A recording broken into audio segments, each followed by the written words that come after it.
investigated reported disturbance at Acer Plaza? 10-4 dispatcher. Verify address. It's Acer Plaza. Repeat, Acer Plaza.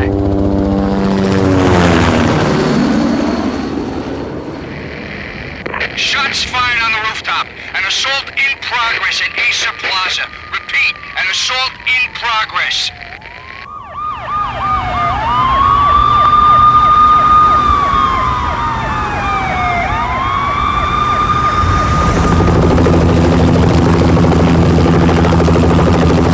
It's a war zone down here.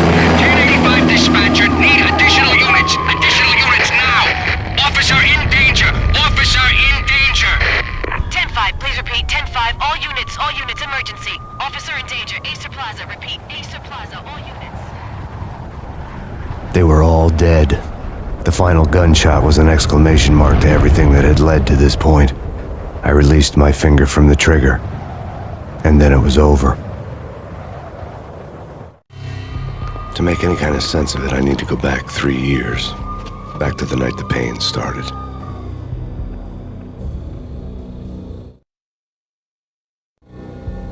I was still on the force back then. NYPD, Manhattan, Midtown North Precinct, Hell's Kitchen. So when are you coming to work for me, Detective Payne?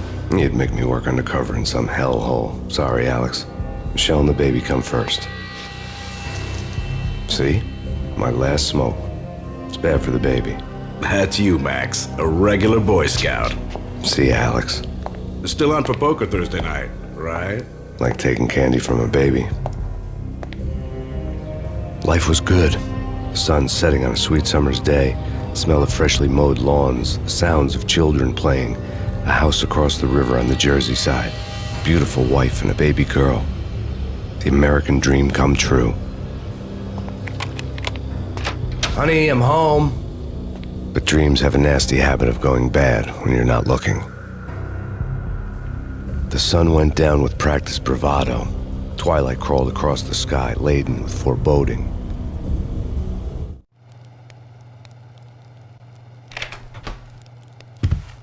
Michelle, honey, anybody home? I didn't like the way the show started. They'd give me the best seat in the house, front row center.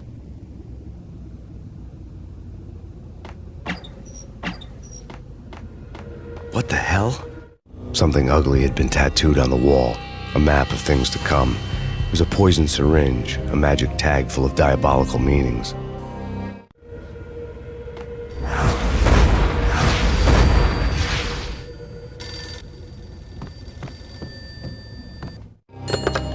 Listen, someone's broken into my house. Call 911. Is this the Payne residence? Yes, someone's broken into my house. They're still here. You have to... Good.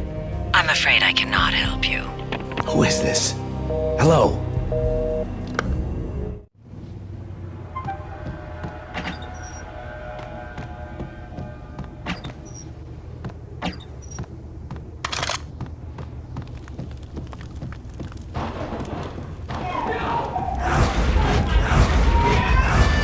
Michelle!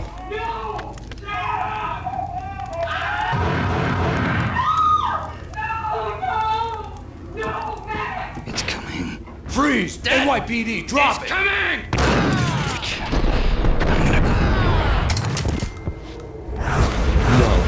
No, please, God, no. The flesh of fallen angels!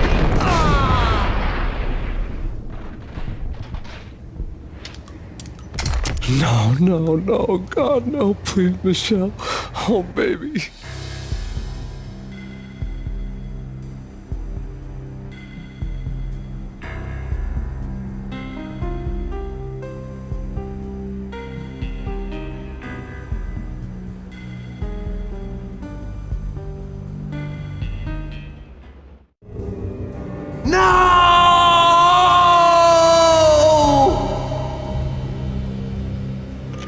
That was 3 years ago. Everything ripped apart in a New York minute. The killer junkies had been high on a previously unknown designer drug, Valkyr, V. After the funeral, I told Alex I'd be transferring to the DEA. It took us 3 long years to get a break in the Valkyr case. Then, finally, 2 months ago, a dime dropper tipped us off that Jack Lupino, a mob boss in the Punchinello crime family, was trafficking. I went undercover, infiltrated the worst mafia family in New York. I came in from the cold and the dark. Outside the city was a cruel monster. I've been slowly working my way from the small time to the big fish, trying to get to the source of the drug. Alex and BB were my only contacts in the DEA, the only ones in this decrepit city who knew I was down here. BB here. Something urgent has come up with Jack Lupino. You need to meet with Alex immediately at the Roscoe Street station. I hadn't had a face-to-face with Alex since I'd gone undercover. Outside, the mercury was falling fast. It was colder than the devil's heart, raining ice pitchforks as if the heavens were ready to fall. Everyone was running for shelter like there was no tomorrow. It didn't get any better when I got to the subway. The feeling hit me like a point-blank shot straight in the face. Something was not right about this.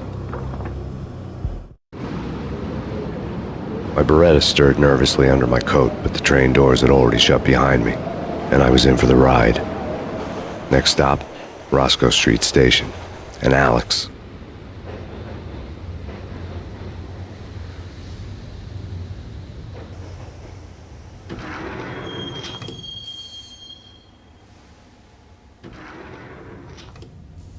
The station was drenched in gloom. Alex was a ghost, nowhere to be seen. I'd have to look for him.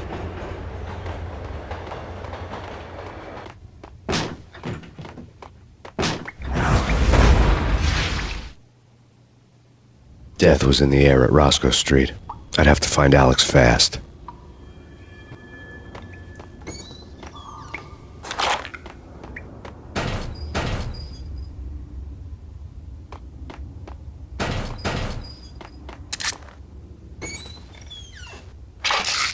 The pills would hold the pain back for a while. Wasn't Jake supposed to take care of this? He and Mickey are having too much fun taking care of the cop up there. Oh, What the hell?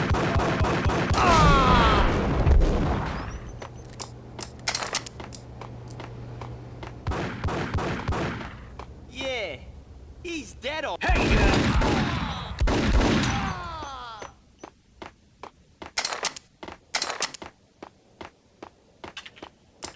guys. Hey, yeah. Oh!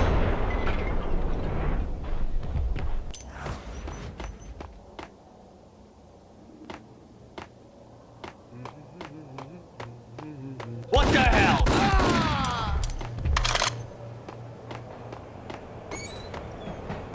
No way. come on. Fine, okay. What the?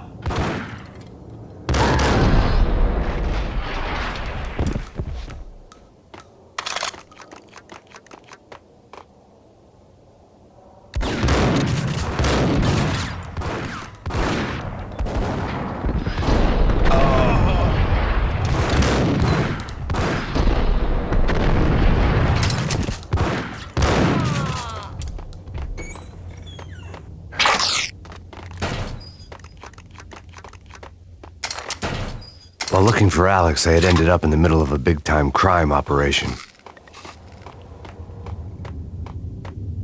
Hitting Roscoe Bank ain't exactly keeping low pro.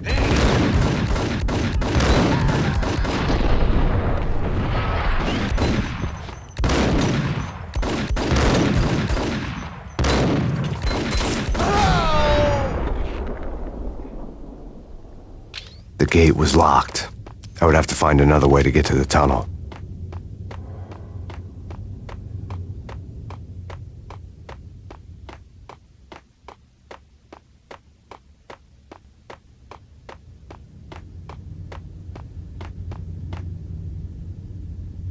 Kiss it.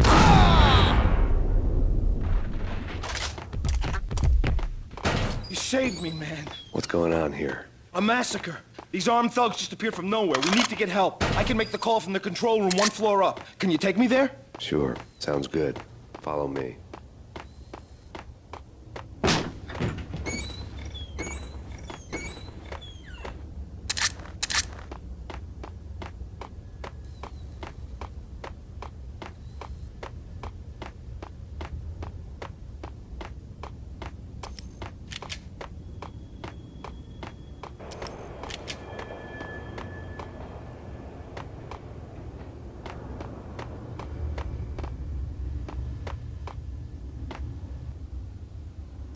Home free. This way. Hey, Look out!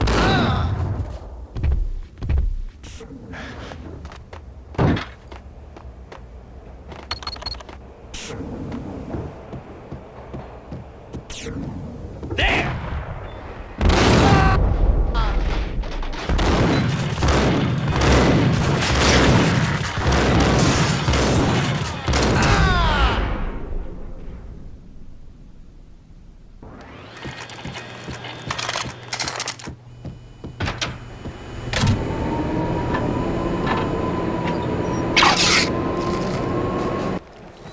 The train lit up like a Christmas tree. The power was back on.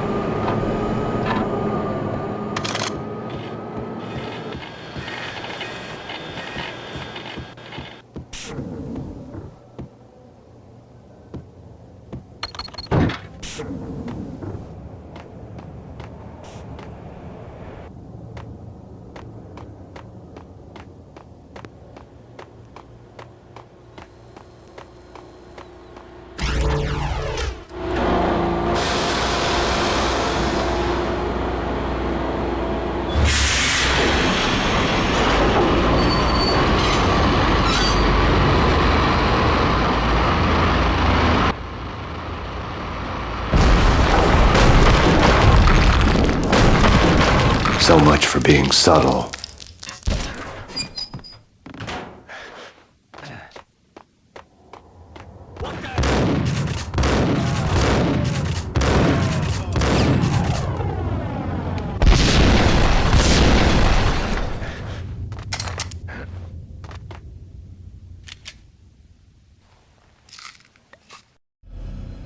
The rusty door led to an abandoned part of the station, closed off since the early 40s. Something big was going down at Roscoe Street. Maybe that's why Alex had wanted to meet me here. Maybe not. One way or the other, I was gonna find out.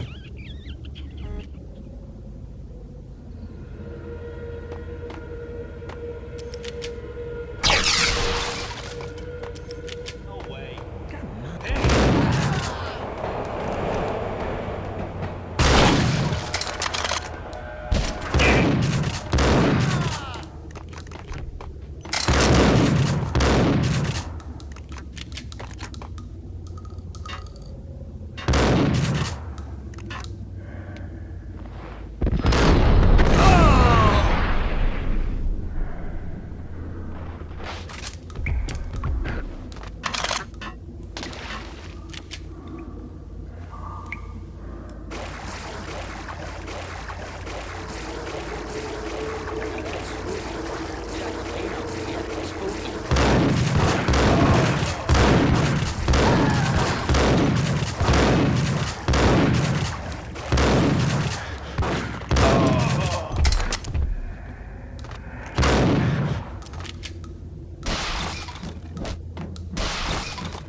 Give me the detonator. What are you talking about? The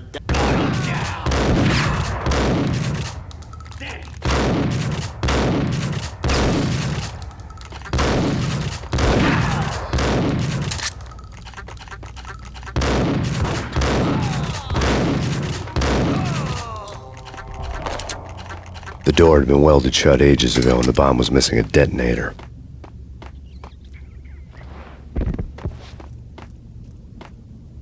Okay, fellas. The police are on their way.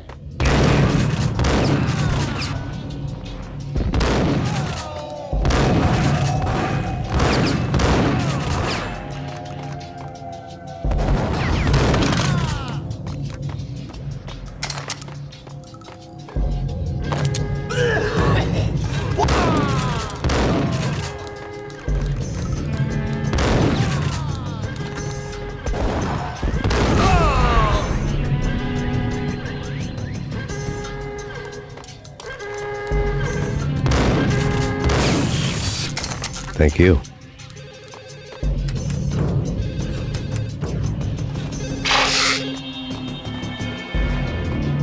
The bank robbers had left their tools on the table. Judging by the detonators, the crooks had bought enough explosives to send Lady Liberty into orbit.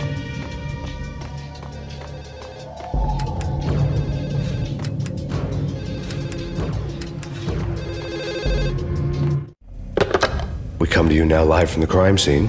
Who is this? Right back at you. This is Deputy Chief Jim Bravura from the NYPD. You are to cease your criminal activities and surrender immediately.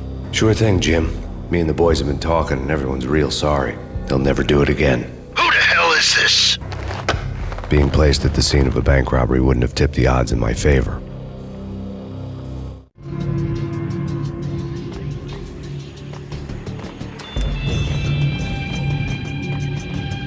The bank robber's score lay on the table. The bank robbers had been after Acer Corporation bonds. The Acer success story had recently been on every channel and on the cover of every magazine.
Hold it!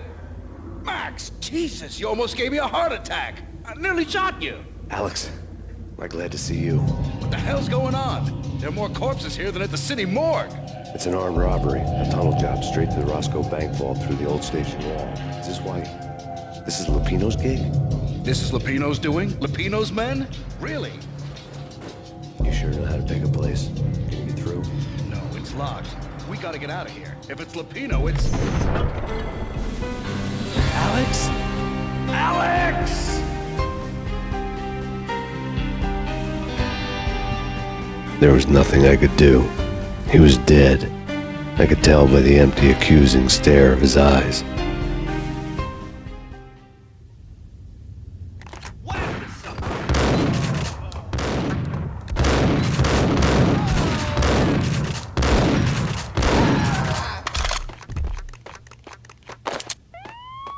Let's get the hell out of here!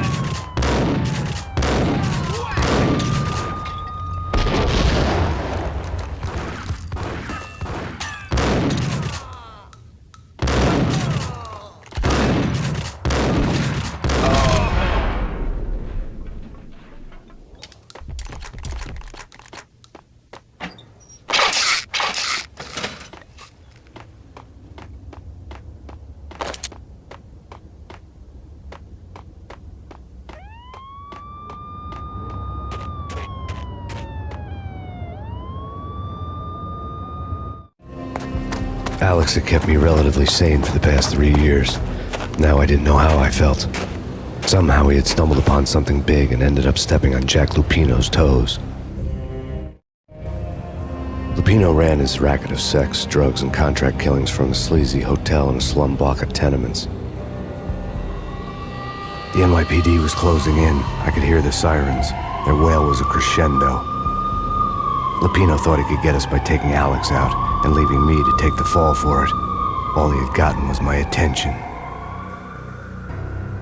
I went for the hotel first. It was a sad old thing with flickering lamps and faded colors, cheap mobster punks and tired-eyed prostitutes. I walked straight in, playing at Bogart, like I'd done 100 times before. The place was run by a couple of murdering mobsters with shark smiles. The Finito brothers. Ladies and gentlemen, it's the pain in the butt. Pain to the max. You're killing me. Did you make that up yourselves, or you get some wino downstairs to come up with it? Don't answer that. A rhetorical question. I got something for the boss. Lupino around? That kind of depends on who's asking. A friend or a junk squad plan. But don't answer. It's one of them, how do you put it, rhetorical questions. Lupino ain't here, but he says bye. Lupino wasn't in his cheap hotel. Instead, I ran into the Finito brothers. My cover had been blown. The door slammed shut behind me. And then I was dodging bullets like raindrops. Payne in the butt. Ha ha! Payne to the max. Junk squad Payne. Gotta take it to Marble City for you. First is lying down. Begin it.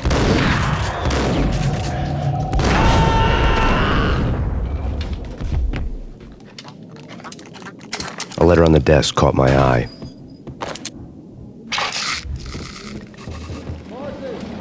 Everything all right? Bosses! I had met Lupino only once. The gangster ran all his rackets through his right-hand man, Vinny Gagniti. Gagniti was a high-strung whiner on the verge of breaking apart, like an overamped Energizer bunny. He had the brains to run the business, but he lacked the balls, always falling short, taking his frustration out on underage addicts and call girls. The V deal goes down at your hotel. Jack's exact words, quote, "Vinny, you're in charge of this one," unquote. Rico Muerte's coming to see it through. Anything goes wrong and everybody's gonna get dead. Goes double for you. Treat this guy real good. Anything he wants, you give him. Don't screw this up or you're finito, finitos. A V deal meant added security, locked doors, and lots of nervous thugs with itchy trigger fingers. I'd seen nothing coming in, but that didn't mean it hadn't been there. Rico Muerte was a regular Kaiser Soze, a spook story told to keep the apes in line. 313. The Finitos had scribbled Muerte's room number on the note's margin. Joey, Virgilio, you right in there? They're not answering. Call the others. Tell them to come quick. Okay, but we can't wait for them. We gotta go in now. Bosses, we're coming in. There he is!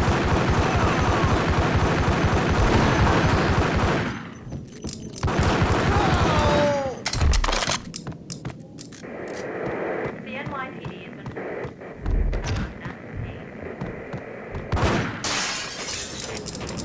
Yeah, something's wrong with the bosses. Payne's there and they're not answering.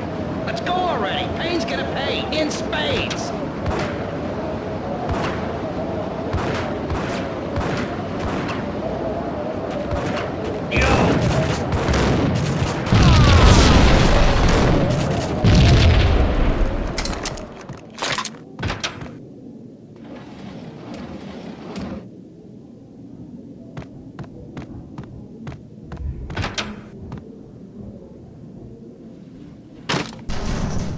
Hey,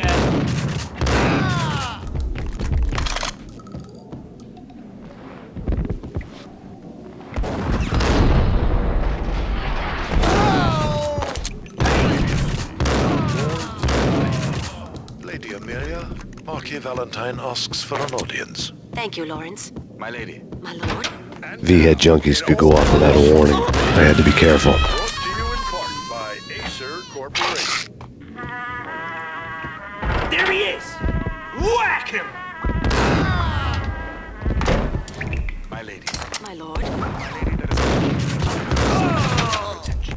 My lord, there is. Indeed, my lady, there is indeed. From the very first moment, upon that distant forest path, there has been sunlight in the autumn leaves, like the colors of your hair. Piece of My crap! lord, you should not... There! I must. I forbid you. This cannot be. This must not be. Why? My lord, it is too true. Do not... I must know. I would rather die than not know. Yes, my lord, we should both be dead, for this shame is too great for the living. Tonight, the city's fight against the nightmare drug Valkyr took a turn for the worse, as DEA Special Agent Alex Balder was found brutally slain at the Roscoe Street subway station. A suspect was seen leaving the site only moments after the shots had been fired, and the NYPD is currently in pursuit of Max Payne, a repeated felon believed to be armed and extremely dangerous. And now the weather. The worst winter storm in recorded history continues to pound the city. My lord, I am your long-lost sister.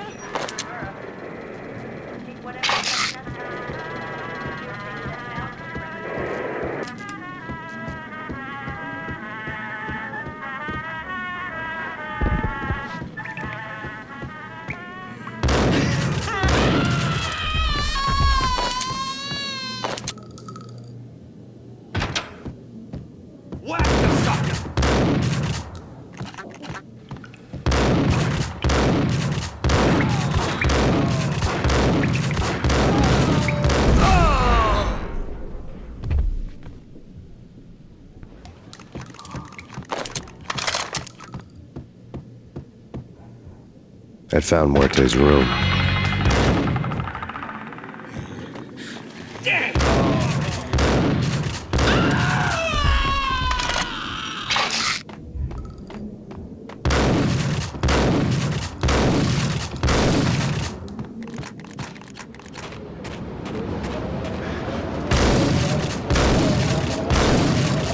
I didn't want to know what had happened here. It was not a pretty sight.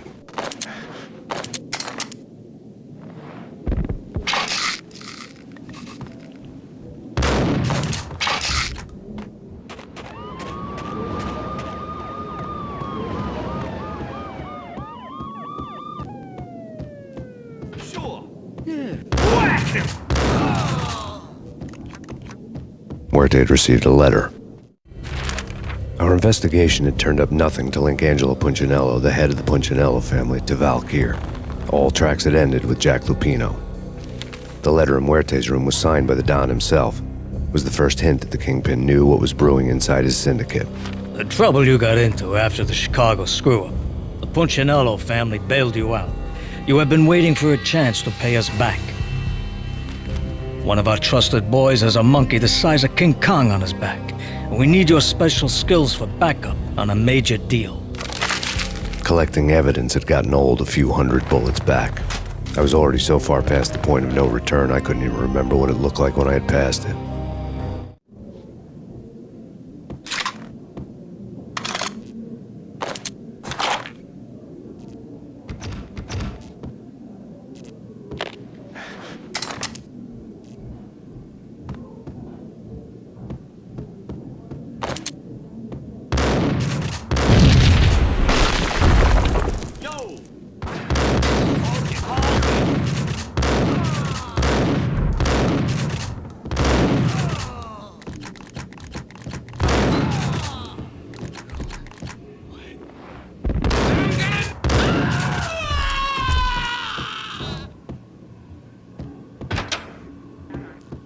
A hooker had left her diary. The diary belonged to a hooker named Candy Dawn. The read would have made a vice cop blush. Had talks with the mystery hag over the phone again. Sent to the latest One-Eyed Alfred tape. As long as the hag keeps paying for the tapes, the old man could come every day for all I care. She had a nice sideline, making secret X-rated flicks of her clients and selling them to the highest bidder. It would get her killed if her V-fix for the day didn't do it first. The table.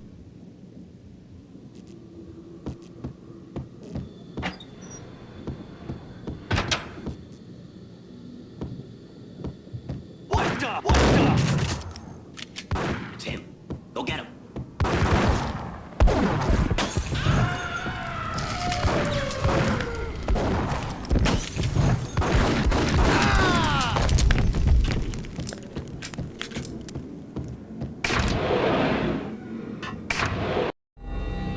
The old service elevator rumbled down to the bowels of Jack Lupino's hotel.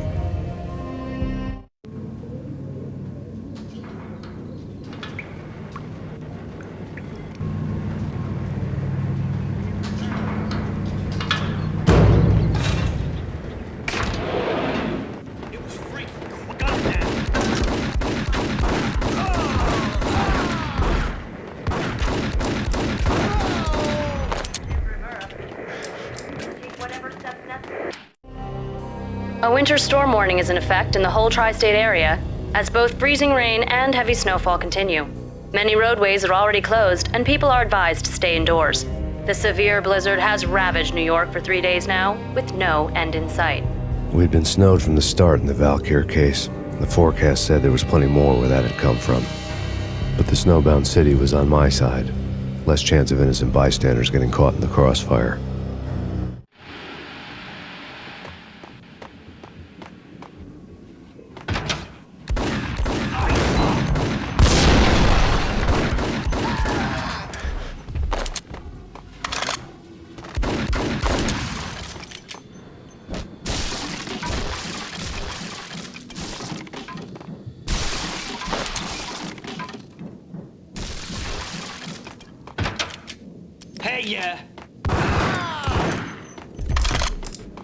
Exhibit number 1, a newspaper. A dead man tied to a chair lay on the boiler room floor. Captain Baseball Bat Boy has an unbeatable track record in superhero death matches.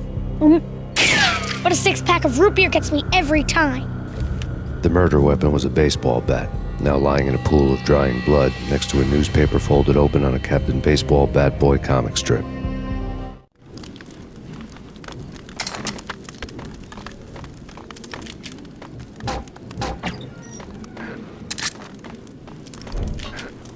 Take vampire movies. Why are they always set in LA or Mexico?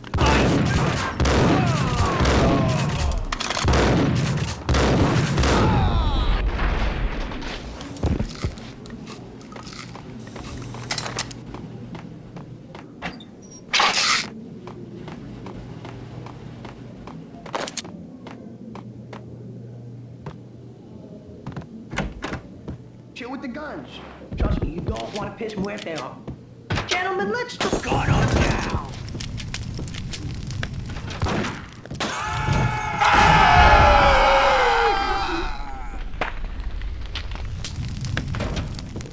A lifetime ago, this would have gone down as a narcotics arrest.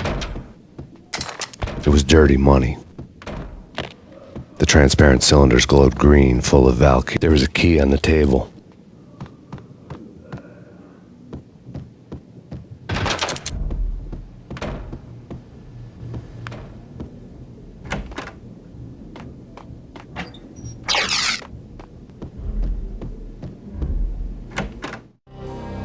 Two mad dog killers, ready to murder each other.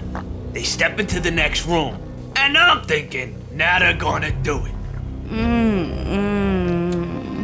But no. They sit down in front of a TV and solve their differences with the Kung Fu fighting video game. I tell you, Candy, I was so depressed, I strangled them both with the video game cables. Oh, Rico, you're so bad. I am, ain't I? Rico Muerte, big-time hustler. Who the hell? It's that cop. Muerte went for his gun.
The antique switchboard was still in use. There was an old telephone switchboard in the back room of the reception area, the kind that made phone tapping child's play. It wasn't hard to picture a fat pimp sweating with headphones on, listening to his hookers talk dirty and fake orgasms over a web of party lines, the blood veins of New York. Right now, there was a different set of moans and groans going on. Boss, Gonidi, this is Max Payne. He came, started capping us. He killed. Are you freaking kidding me? He's just one lousy cop. You better be freaking kidding me. Whack him. What's the freaking problem? Hello? Answer me. Hello? The word was out. A deadly virus released into the city's corrupt circulatory system. Something wicked this way comes. Max Payne at large.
turn around, walk away, blow town. That would have been the smart thing to do. Guess I wasn't that smart. Lupino's tenement buildings were a seedy hangout for all kinds of sleaze. A liquor store, a pawn shop, a laundromat full of mobster bookies and loan sharks. The list went on. The how and why of it was a mystery to me, but they knew I was a cop. They knew I was coming, and they were going to get real trigger-happy about it. I got to see Lupino's hangout all lit up. A bomb went off, turning snow into liquid gold. A pillar of fire lifted the remains of a car straight up into the air. The flames were highlighted on the hood of a black Mercedes-Benz as it coasted down the street real slow, as if the driver didn't have a worry in the world. I got a good look at the man riding shotgun. It was Vladimir, the head of the local Russian mob, the fly in Don Punchinello's soup. The ringing in my ears was the sound of a mob war being waged.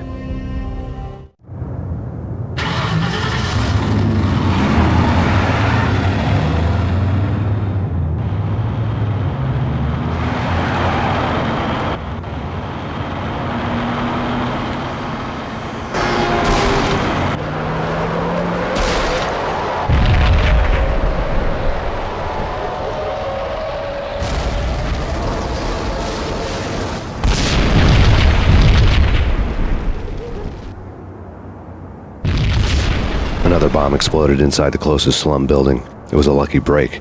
The goons inside were spooked, but luck always came with a price tag. More bombs could still be ticking inside, and the cops would already be on their way. Jack Lupino's suite was on the top floor.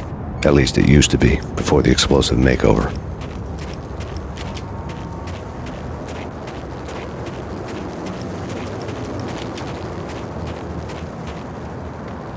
The headlines were a depressing read. The headlines were screaming bloody murder. The storm was a screaming duet with the approaching prowl car sirens. It was all a scream when you were down for the count and wanted for murder.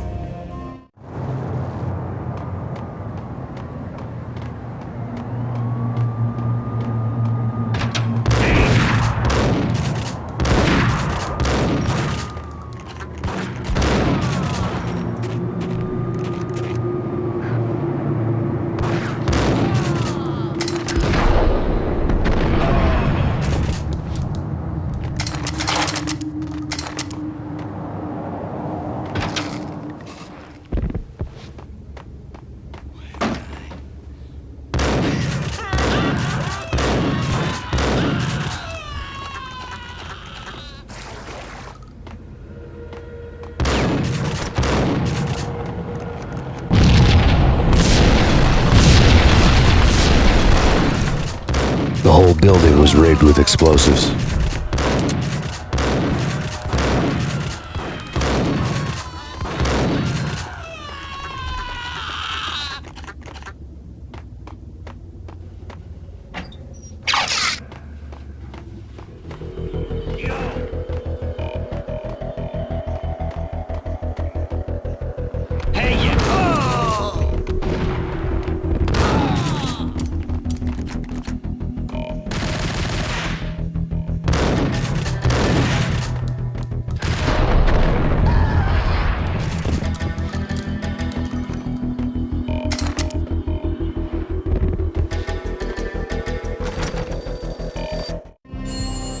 A beaten-up phone in the entrance hall was ringing.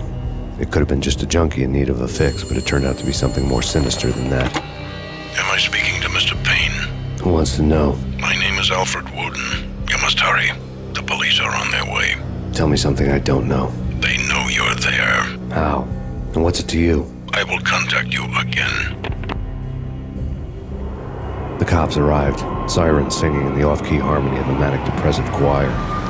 I had a few minutes while the SWAT team would go through their usual routine. By the time they busted in, I needed to be long gone. Max Payne, this is Deputy Chief Jim Bravura from the NYPD. Drop your weapons and come out with your hands above your head.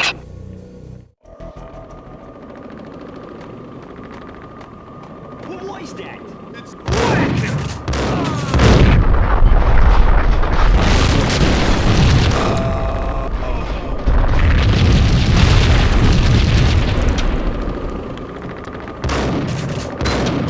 Someone had left a letter on the... Suddenly it all made sense. The bombs, the Russian mob boss making an appearance in person. Gognitti was his usual self, all talk and no walk. After our hit, the Russian has only a couple of guns left and they can be bought. There's no freaking way he has the guts to try anything after that. As it turned out, the Russian had plenty of guts. One thing he could count on, you push a man too far and sooner or later he'd start pushing back. Counter.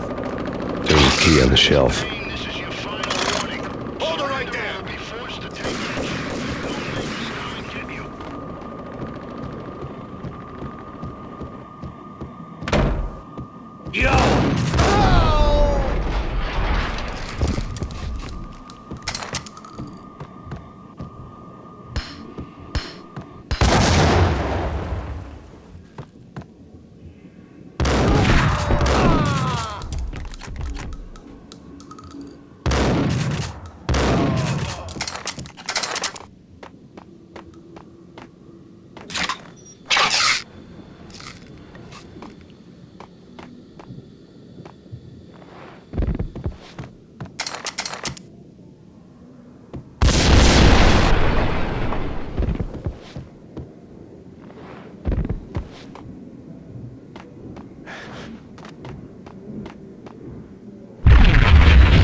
The bombs had destroyed all the stairs up to Lupino's office.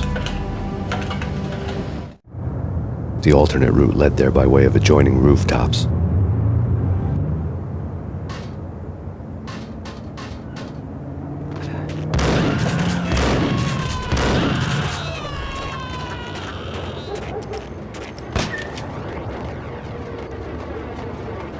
To get to the roof, I'd need to get to the elevator through the locked door up ahead.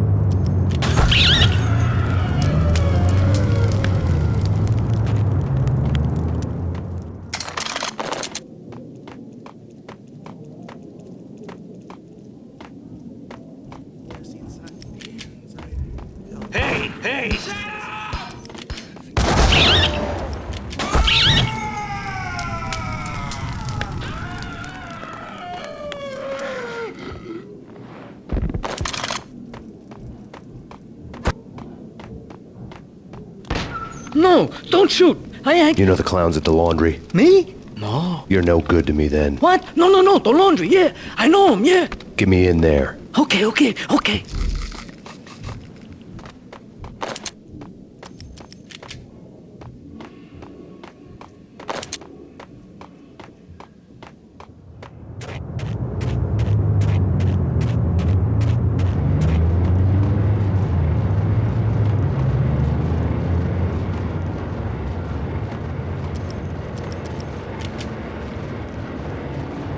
It's me. Open up. Let me in, quick. Not so fast. The password. John Woo. Come on. Okay, John Woo. All right. Come right in. It's a trap! There he is!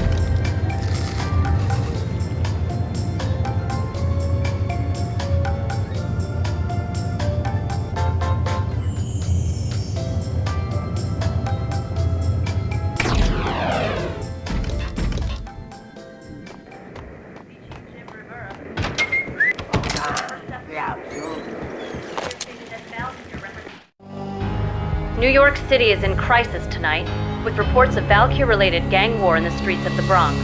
Apparently, Max Payne, wanted for questioning in connection with the slaying of a DEA special agent earlier tonight, is waging a one-man war against his former partners in crime.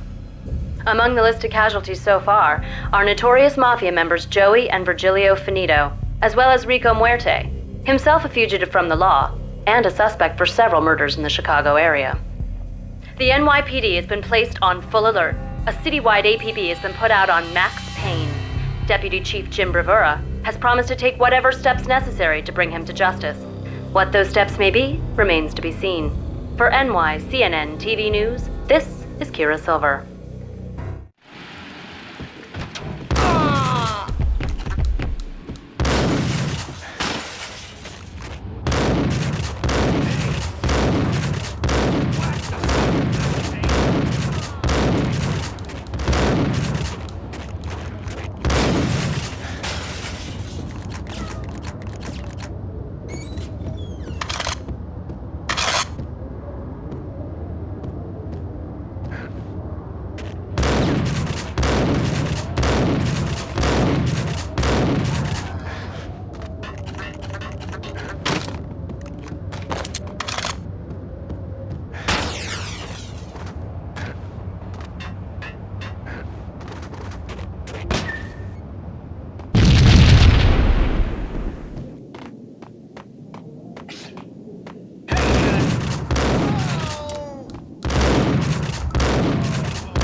Blue or green? It's always...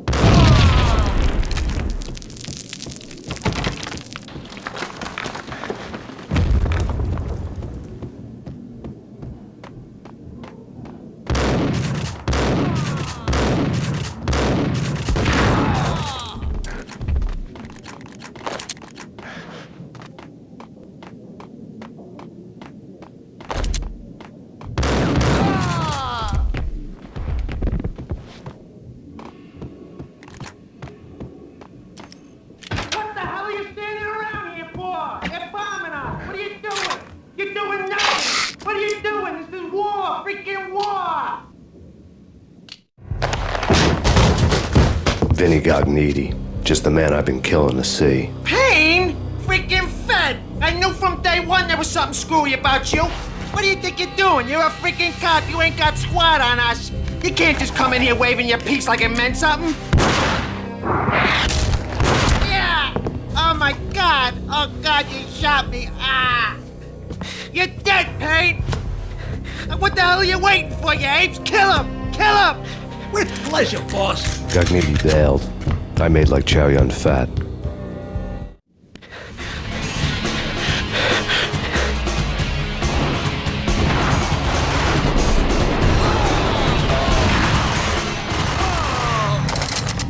A crumpled letter lay on Gognitti's.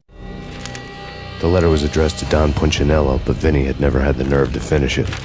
Jack's gone voodoo. Just the other night, he shot Dino because he wanted to see what his brains looked like splattered on the wall. He's a freaking mad dog. We're running out of men and business fast. Gognitti had been living in mortal fear of his boss. Jack Lupino was a psycho. Desk. Vinny Gognitti was running scared. He could run, but with a bullet in his stomach like a broken bottle of Tabasco, he was quickly running out of time. He knew where his boss was, and I wanted to square things up with Jack Lupino. Gognitti would be moving fast. I don't know about angels, but it's fear that gives men wings.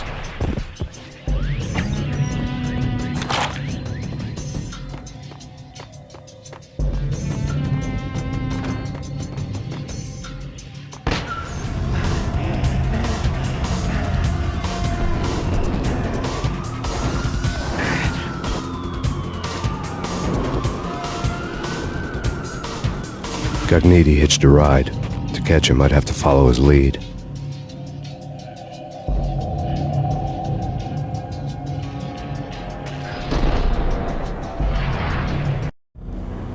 This was my second train ride of the night. The way it started didn't promise anything better than the last one. Freezing wind tearing at my face like sandpaper and razors, ice hard and slick under my hands and feet. And somewhere in the background, the wail of sirens, the city howling after me. New York sped by in fast forward.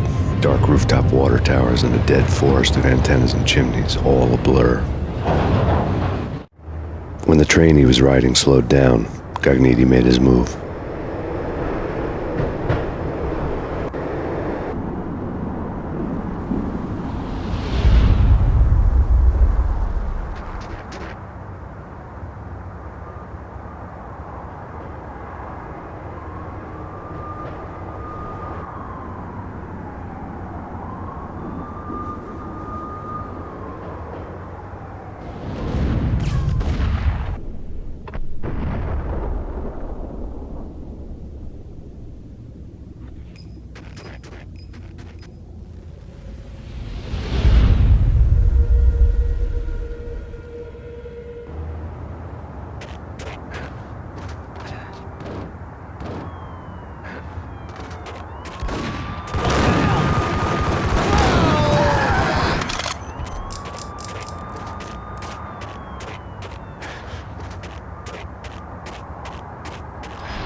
It's Payne! He's coming down the stairs! Shoot the bastard! Okay, boss, you got it. No problem. All right.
Max Payne has nowhere left to go. We are very close to capturing him. You'll get a full statement then. Right now, I've got better things to do, ma'am. That was Deputy Chief Jim Bravura from the NYPD with no further comment at this time. Apart from his suspicious food habits, I figured Bravura to be one of the good guys. Fate had just dropped us on different sides in this. But when it came to capturing me, he was way out of his league. I had already ditched the cops a couple of rooftops back. For now.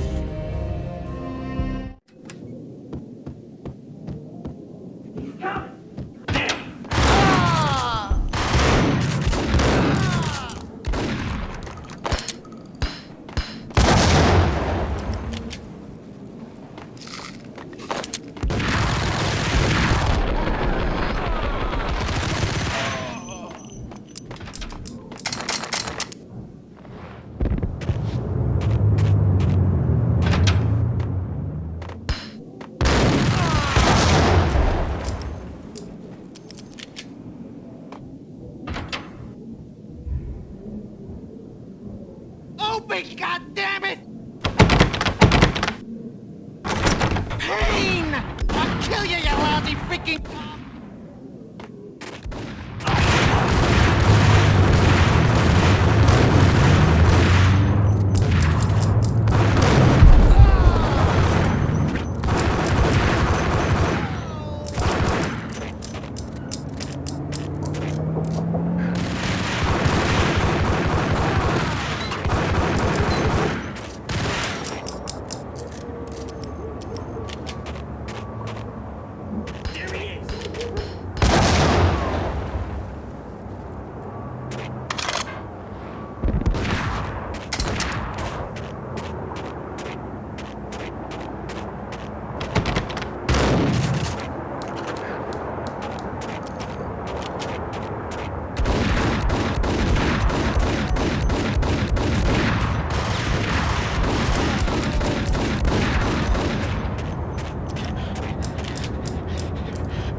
Gagniti ran out of steam in a dead-end alley with steam boiling out of the sewer grates like all the fires of hell were burning high beneath us.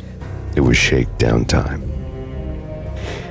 Where's Lupino? Screw you! Bad start, Vinny. Ah! Police brutality! I rate pretty high on that. You can't just hurt me in cold blood? Just keep telling yourself that. Listen good, Candyman. I'm not gonna be anybody's fall guy. I wanna know where your boss is hiding. There was no glory in this. I hadn't asked for this crap. Trouble had come to me in big dark swarms.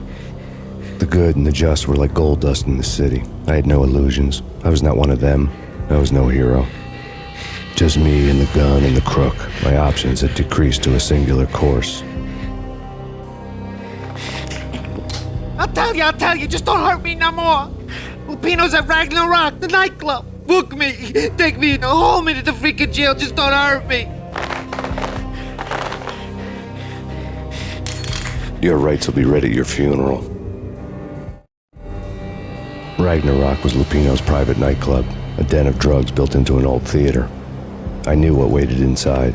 V-head junkies ready to explode in random acts of senseless violence, and Lupino's goon squad, the worst stone-cold killers this side of hell. Ragnarok was as inviting as a headache, flickering and flashing to a machine gun beat. The belly of the nightclub was a gothic theme park that began with bondage games and led to the nasty stuff from there. As subtle with its dark message as a cop killer bullet through the heart, like father, like son, just like Jack Lupino.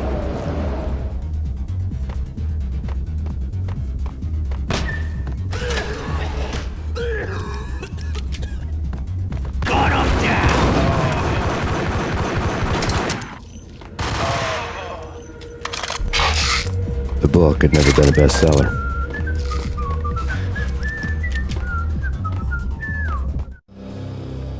Given the setting, I was surprised to find that somebody had been passing time reading. The paperback was entitled, The Age of Murder and Storm. The blurb on the back mentioned Norse mythos and Ragnarok, the end of a Viking world with a terrible winter that covered the earth in ice, when vile crimes were rampant and all humanity lost.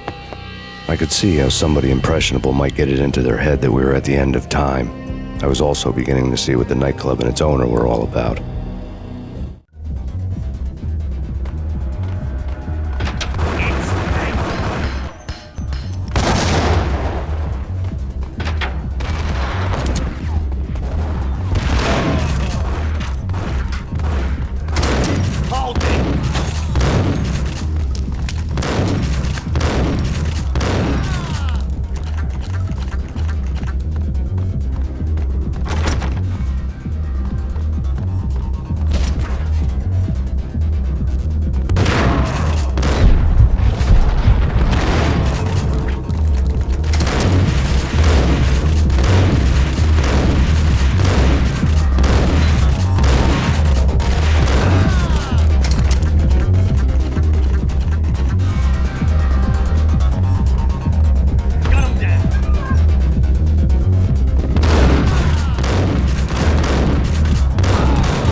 books on the occult had been piled on the table. The room was stacked with light reading, such as Necronomicon, Witchcraft, and Paradise Lost. Old exotic titles like Malleus Maleficarum and De Umbrarum Reini Novum Portis.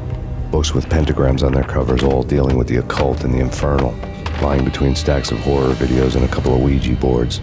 The only thing I could take seriously was the thought of Lupino taking it seriously. He had been spending a lot of time getting intimate with the guy downstairs.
The backstage area led to Lupino's inner sanctum. The hot air inside was like an invisible wall, thick with incense and something else, a sickly sweet smell that made you gag. This was the rotten core of the Big Apple.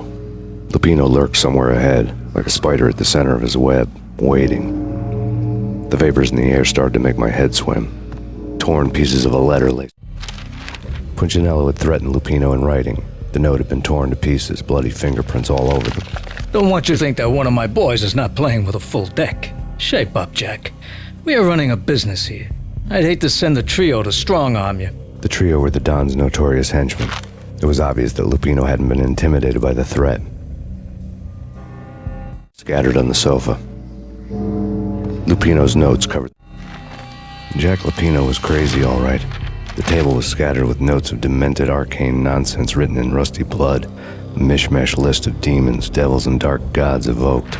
Beelzebub! Asmodeus! Baphomet! Lucifer! Loki! Cthulhu! Lilith! Hela! Blood given to you all. He was after that old Faustian deal. Your soul for power and fortune. Just sign on the dotted line with your blood. The table.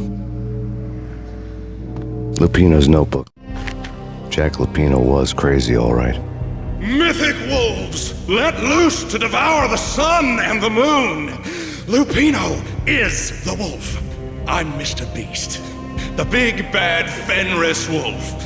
I'm the end of the world man, wearing the flesh of fallen angels. After Y2K, the end of the world had become a cliché. But who was I to talk? A brooding underdog avenger alone against an empire of evil, out to right a grave injustice. Everything was subjective. There were only personal apocalypses. Nothing is a cliché when it's happening to you. Lay on the pedestal. The flesh of fallen angels! Come to me all! Astaroth, Beelzebub, Asmodeus, Baphomet, Lucifer, Loki, Satan, Cthulhu, Lilith, Hela! Blood to you all! Secret, living under the skin of reality. I've seen it. The corruption of flesh.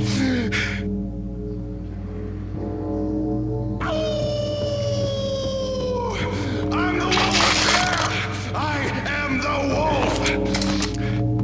It's close. It's come. You have come. Witness to the end of time. It's now! I will rise to her side! I don't need words! I'm beyond the words!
I had known there'd have to be a catch in it somewhere, and this one was the Empire State Building of catches.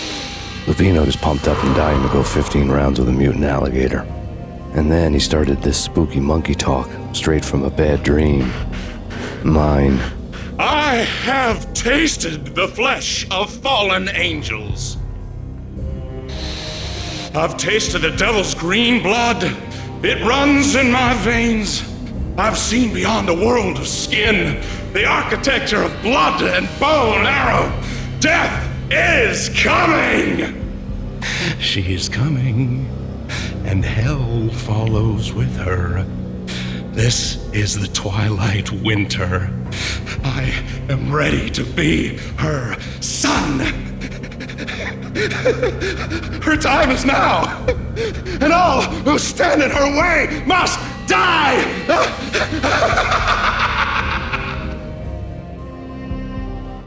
Die! You'll die! You'll die! Now! All die!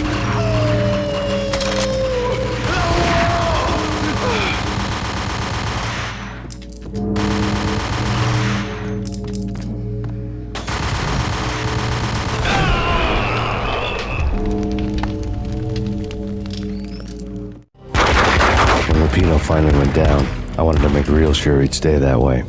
V was a bad monster. Turned them into friggin' zombie demons from outer space. I think he's dead already. Huh? And that's when it happened. But dead or not, you've got the wrong guy. In stepped this knockout femme fatale holding a gun to my face. I returned the favor. Lisa Punchinello. Lisa Punchinello was the Don's wife. Mona Sachs, Lisa's evil twin. Your safety's off, evil twin. You might hurt someone with that gun of yours. Lisa's the damsel in distress. I'm the professional. I'd blow you away without batting an eye. Sure, and you can check out my credentials splattered all over this joint. Jack couldn't have framed you, not the state he was in. We're after the same slime bag. Angelo Punchinello's the one who murdered your friend and framed you with it. You know this for a fact? I've got my sources. I don't have a clue these days. I just shoot them as they come. Who put a contract on the Archfiend? This one's mine. I hate the guts of that sadistic wife-beater. Why not pool our bullets for this one? I thought you'd never ask. My finger was starting to twitch. How do you like your whiskey? I'm easy, as long as you don't try to slip me a Mickey. You're a real angel, Max. It was good stuff. Tasted sweet as honey going down. Nothing personal. Can't risk you going berserk and getting Lisa killed.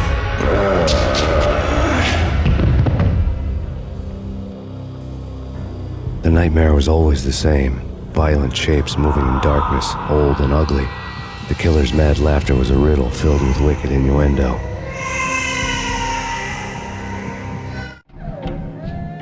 Somewhere, the baby was crying.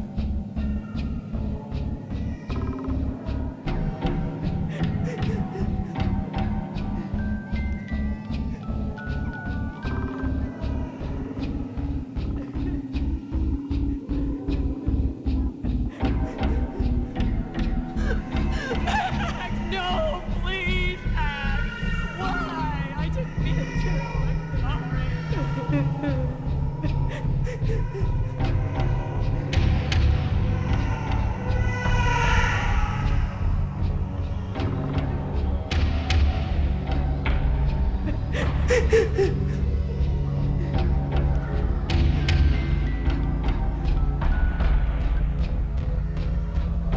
Should have known it when we found you snoring next to Lupino's corpse. A comedian, huh? The pictures were filled with good old times.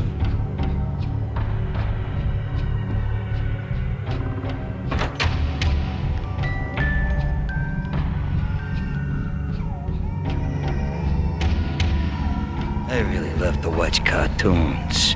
Captain Baseball Bat Boy's my favorite.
full of holes, blow them to bits, vaporize them, disintegrate them.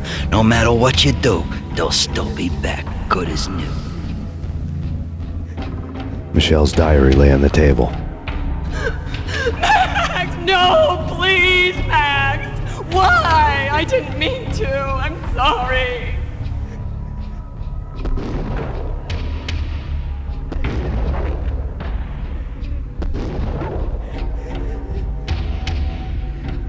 Murderer! You killed her! Nothing like that ever happens in the real world.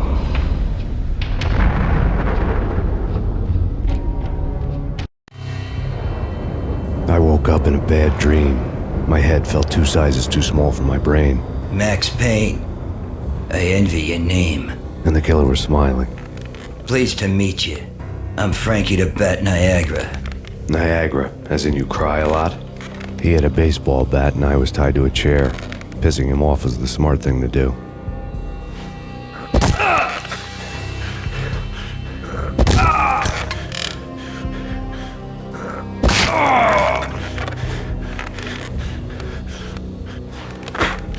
Nothing wrong with a little laugh now and then. Take me, for example. I love to watch cartoons. Cartoon violence is a fascinating thing. Let's take a break. I need to take a leak and maybe grab a cold one at the bar. Don't worry. I'll be back to finish this off. And then, it's checkout time. You play, you pay, you bastard. He swaggered out, and the door clanged shut behind him, locks clicking into place. Everyone makes mistakes. Mine hadn't been to crack jokes about the goon with the bat. He'd have cracked my skull regardless. It hadn't even been to trust a girl with a gun. I had blindly gone after the first bad guy on my hit list when I should have been aiming further up the ladder, at the head of the Punchinello family. I couldn't bring myself to be pissed at Mona. Guess I had a soft spot for her pretty face.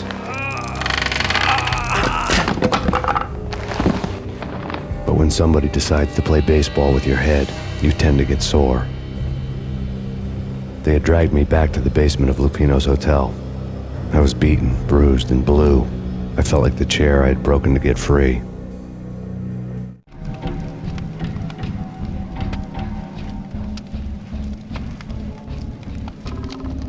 All I had was Niagara's bat, sticky with my own blood. Without a gun, I'd be no match for Frankie's men. I'd have to play hide and seek with them. It's Frankie. Hey!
Things were fast going from bad to worse. The men in blue had come and gone. They had decorated the place with chalk outlines and tied it together with yellow tape. The cops who had stayed behind were dead. Frankie, his boys, and I had the place all for ourselves. Just forget about it. Just forget about it. Hey, just forget about it. That crazy witch, you should have heard her. She was a real scream when the boys caught her trying to cap the Don. Oh, that's friggin' bad. To the trio? That's even worse than what Frankie's doing to that poor bastard downstairs. She's gonna take a long time to die. The mobster muscle on the phone was talking about Mona. Punchinello's trio were nothing but bad news. There he is.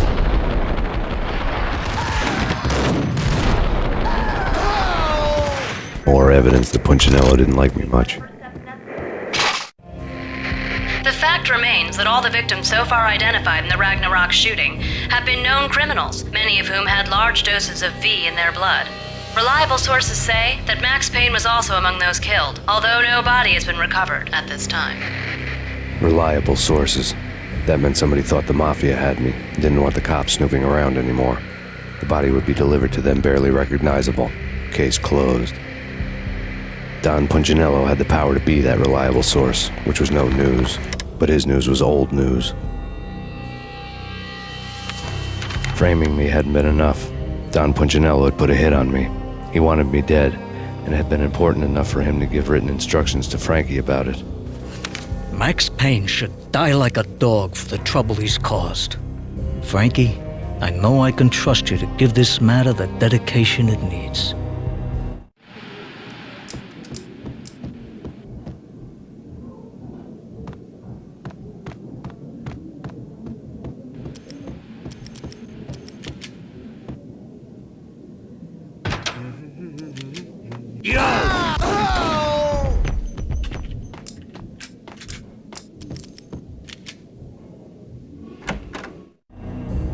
The hotel bar was fast developing quite a history. True to his words, Frankie was there, having a beer. Jesus Christ. How the hell did you get loose? Got bored waiting. Thought, what the hell, we could just as well finish this here.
Thank you. You've been a lovely audience.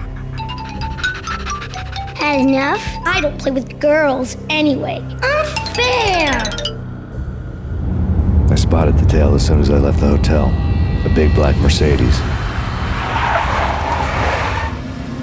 I'd seen the car before. That time it had heralded impressive explosions. Vladimir was back. Bang! You're dead, Max Payne. I might have laughed if I remembered how.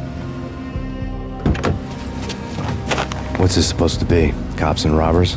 Look, you want something with me? Get in line. Peace, man. Relax. You know you are a real news item. Armed and dangerous. I am going to make you an offer you can't refuse.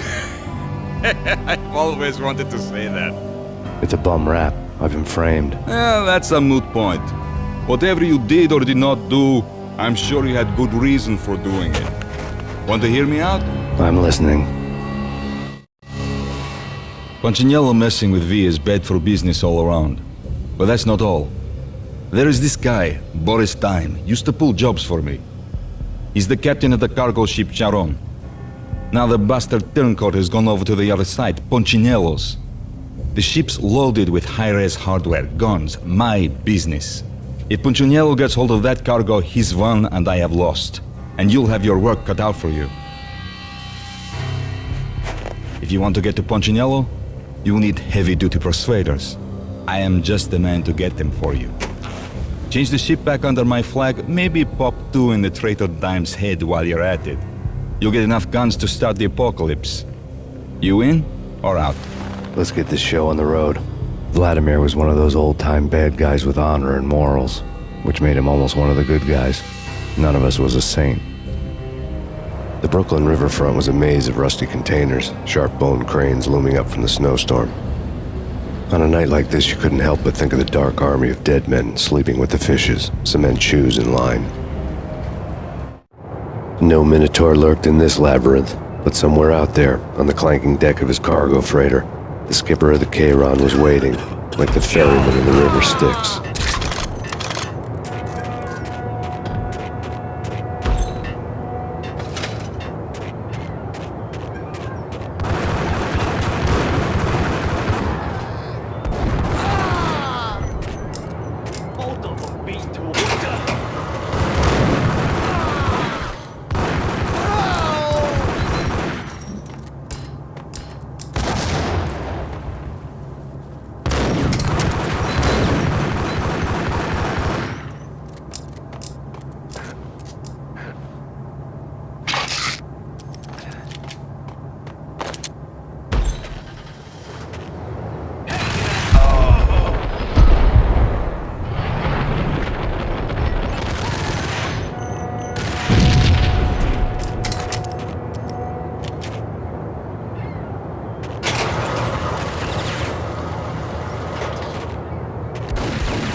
What the?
I doubted the letter was a receipt.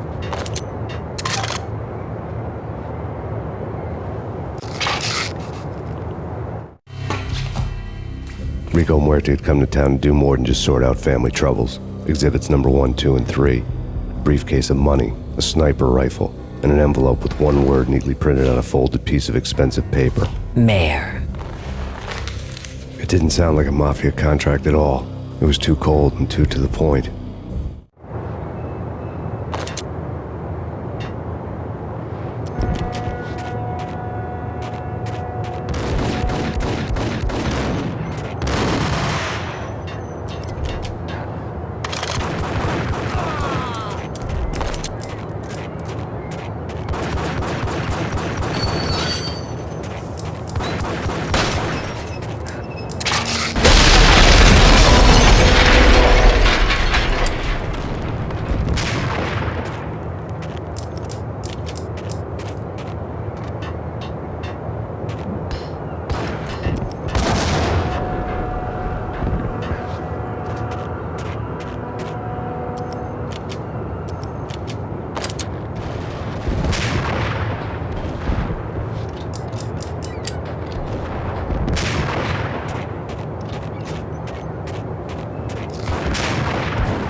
I had found Boris Dime's ship.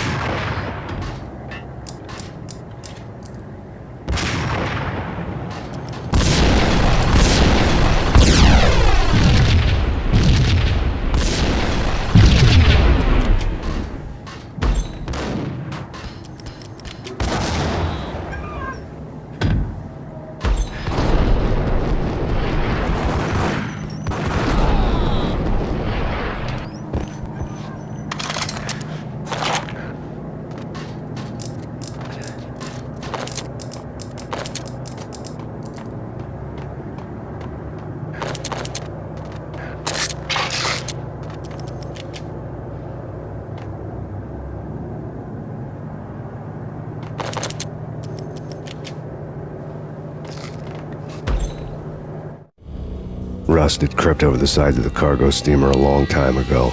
Boris Dime would be on board. I'd have to smoke half of his crew to even get near the gangplank. Guns were probably being kept in the hold, buried amidst the rats and oily water.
Angie, tell me, how much did Dime cost you?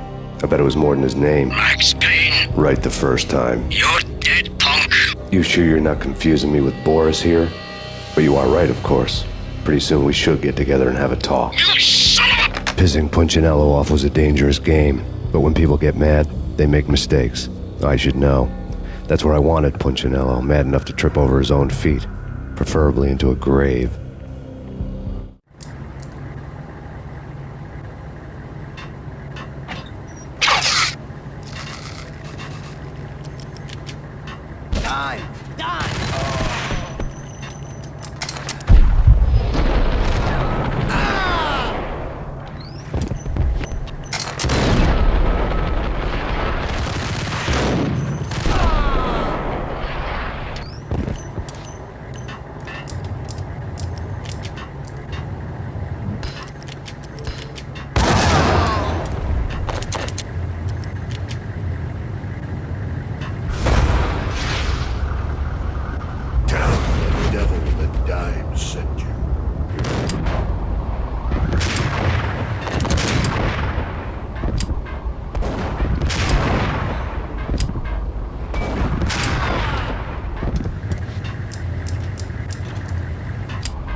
Anybody who says different is calling me a liar. Glad of you here. Collect all the guns and ammo you want. Meet me on the bridge afterwards.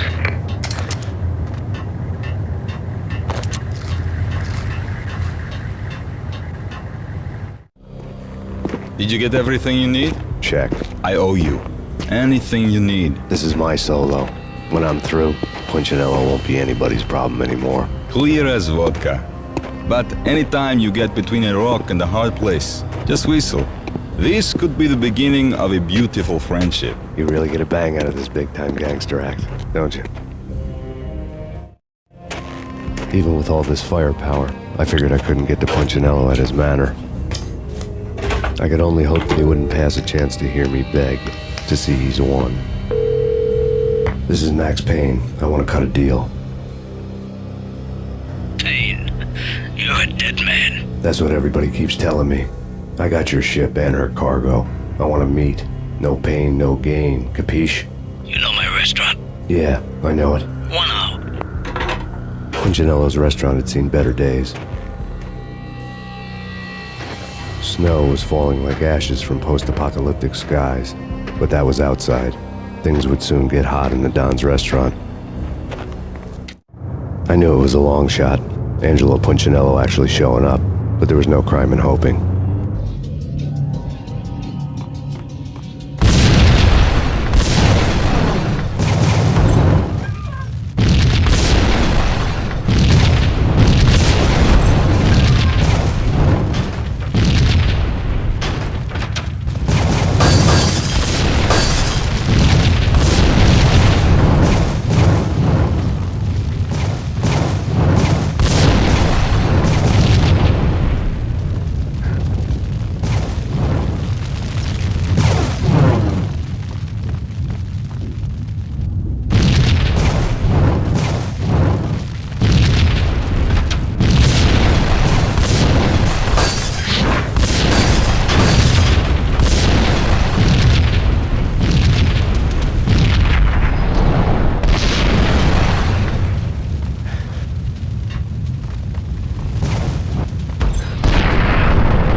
Punchinello was burning to get me. The feeling was mutual. He was trying to put out my flames with gasoline.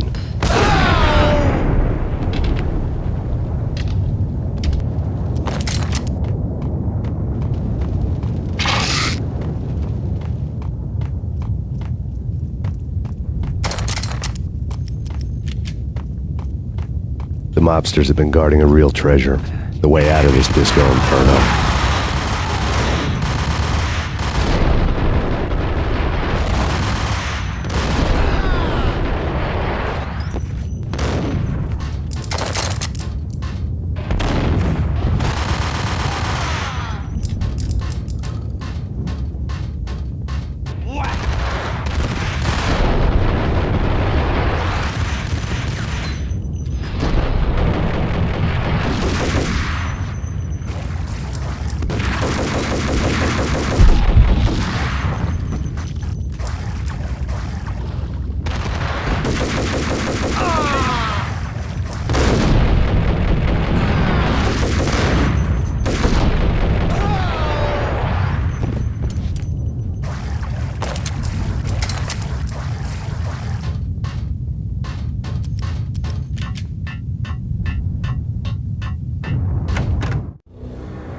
Vlad had seen my smoke signals.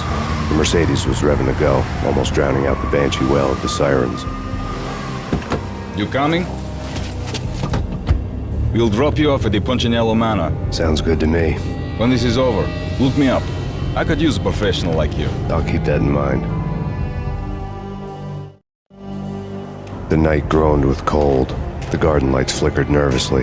In their light, the falling snow was dead white before the darkness ate it up. I had heard the stories. The trio were mad dogs. They'd have hung the heads of their enemies over the manor gates if the capo had only let them. Punchinello wanted pain. He'd see the pain. The trick in my situation was that there was no trick, no matter what the movies tell you. No rules, no secret mantra, no roadmap. It wasn't about how smart or how good you were. It was chaos and luck, and anyone who thought different was a fool. All you could do was to hang on madly, as long and as hard as you could. Someone had graciously left the back door open for me and killed the guards. My money was on Mona. I knew the trio would be standing between me and Punchinello. I had read their rap sheets, thick as phone books. No one would be walking out of here alive. The numbing cold of the broken night had followed me in. Upstairs, the trio tangoed down the manor halls to the silent rhythm of their murderous hearts. The blood of their victims rust on their lips. Vince Mignano, Pilot Providence, aka Big Brother, and Joe Deadpan Salem. The pistol was a frozen lump in my hand, piercing the skin, gnawing me to the bone.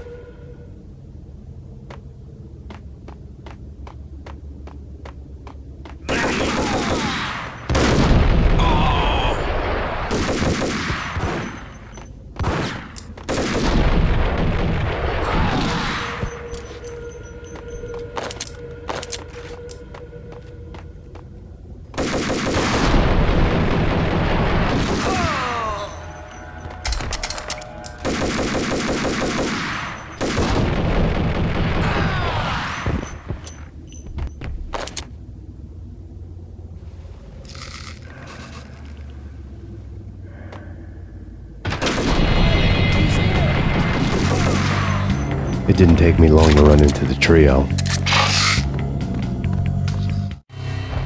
The word on Lisa Punchinello was that she was a bit of a witch. The tarot cards on the kitchen table fit the picture. They weren't my kind of cards, but I was willing to take a crack at the hand Mrs. Punchinello had dealt. The first card was the tower. Maybe that was supposed to be the manor. It got easy after that. The devil was the master of the house, and death was me, coming for him.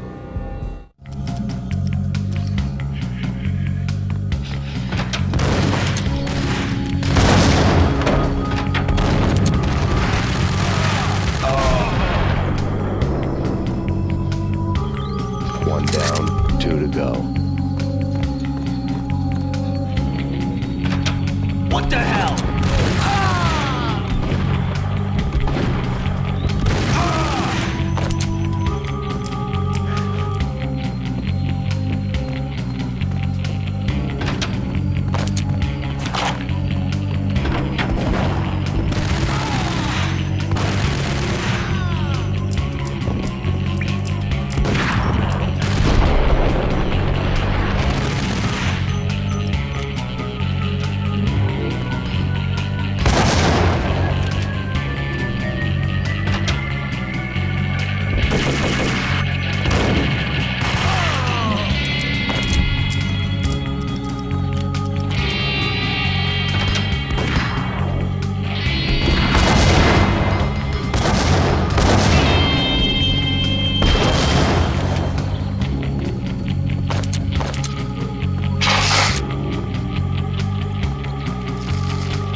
Stopping him!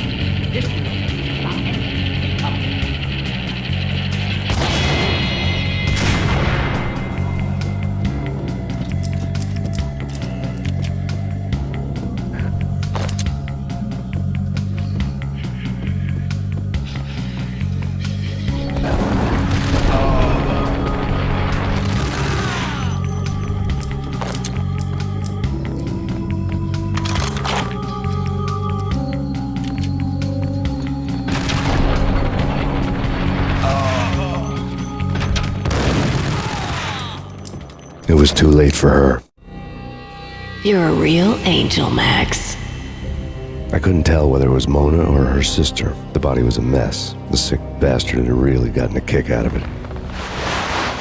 Seeing her lying there got me thinking about another woman's body on another bed. Got me thinking about a fallen cradle.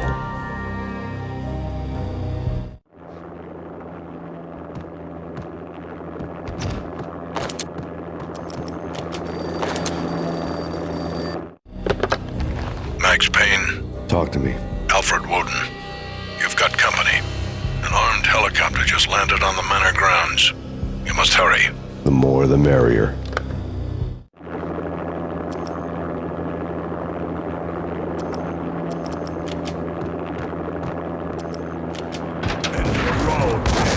Vince Mugnano.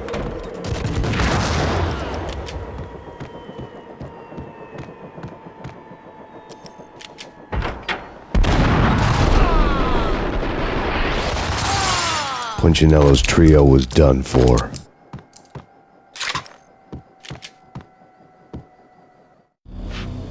Outside my door. Hurry. He's coming for me. You gotta hurry. Please. I could hear Punchinello on the phone begging for help. He should have been saying his goodbyes. Punchinello was a pushover. The moment I stepped into the room, he folded like a deuce before a royal flush. No, wait. I was just doing what I was told. I couldn't refuse. She's someone high up. Government, maybe. I don't know. He was trying to buy more sand for his hourglass. I wasn't selling any. No, I told him nothing.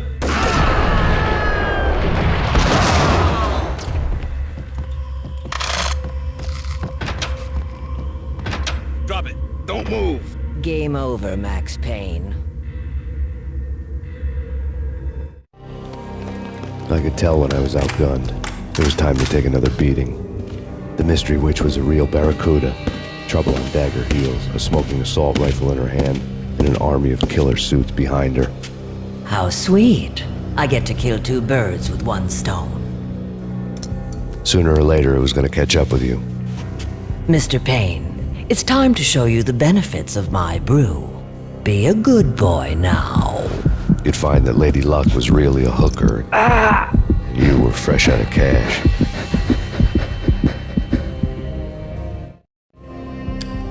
Gentlemen, we're done here. Take me to Cold Steel. She had just given me an OD of Valkyr. I could feel green fire eating my brains.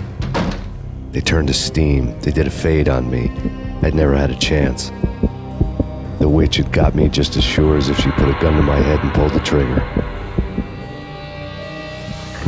The shadows rushed me, bruised mugshot faces hungry for revenge. They knew my weak spots and closed in for the kill. The floor turned into a vortex of green blood.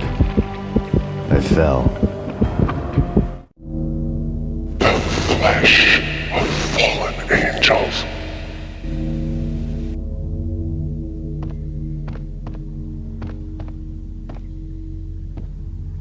Who's there? Max? Max, is that you? Max? Where are you, Max? Please. No, please, Max, no. I'm sorry. Please don't, Max, no. Max? Where are you, Max? Please. The letter was staring at me. Bartender is shiny stuff, and dreams are made of stooped necromancers. He sings like a banana wrist, having strayed too close to the constellations on their shaved skulls. There was a bad line in the prank call. Someone spouting insane babble. I couldn't make sense of it. But I had an overwhelming sense of deja vu. The caller's voice sounded oddly familiar.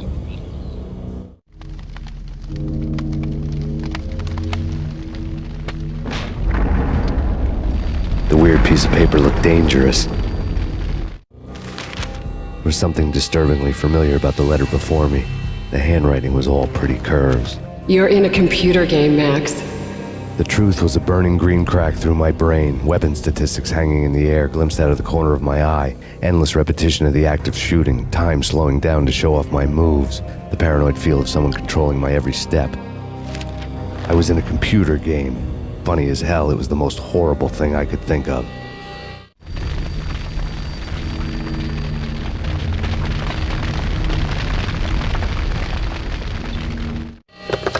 Don't lose it. It's Valkyr. The drug. Snap out of it. Try to remember. It was a bad line in a prank call, someone spouting insane babble. I couldn't make sense of it. But I had an overwhelming sense of deja vu, and the caller's voice sounded oddly familiar.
Max, something happened at the office today.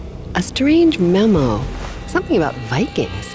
Honey, I gotta run. You can tell me all about it this evening. Have a nice day, darling. The bullet holes were rubies on her chest, blood glowing on her ivory skin. She was so beautiful. The killer was smiling. The flesh of fallen angels. Slowly, the green nightmare faded, leaving dark stains on my soul that would never come off. I felt like flatlining. I was all shook up.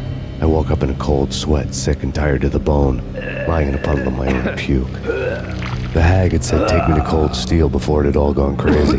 It was a clue, the only one I had. It took me forever to crawl back to my feet and hit the road, but when I did, I drove straight to Cold Steel Foundry outside the city. There was a whole lot of action around the place for a freezing winter night. Trucks coming and going, men running. I had the drop on the mystery witch. She thought I was dead. I was on her blind side. I was going in. The bad trip had put me in a crazy mood, adrenaline pumping through my aching veins. Staggering on the mill roof in ice and snow and wild wind, I was a ninja. My kung fu was strong. I wasn't kidding anybody. At best, I was Superman on Kryptonite about to fall through a skylight, down to where it was all going down. A half-abandoned industrial area in the middle of nowhere. The factory was a perfect front for any number of illegal activities.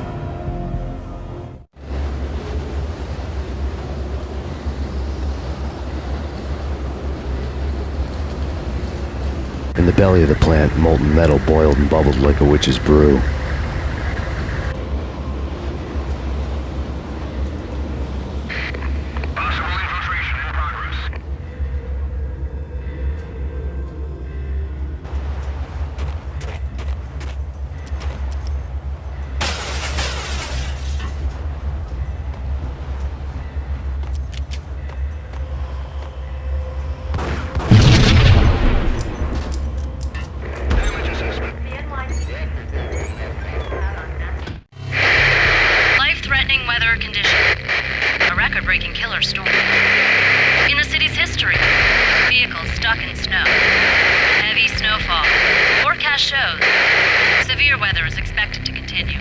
Out in the night, snow fell like confetti over the Devil's Parade. The storm was anything but over.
Engaging.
Breached. The facility has been compromised. Repeat, the Deep Six has been compromised.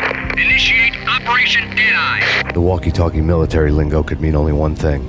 They were getting ready to destroy the evidence and vanish into the night. I was so close. The hidden truths were just around the corner.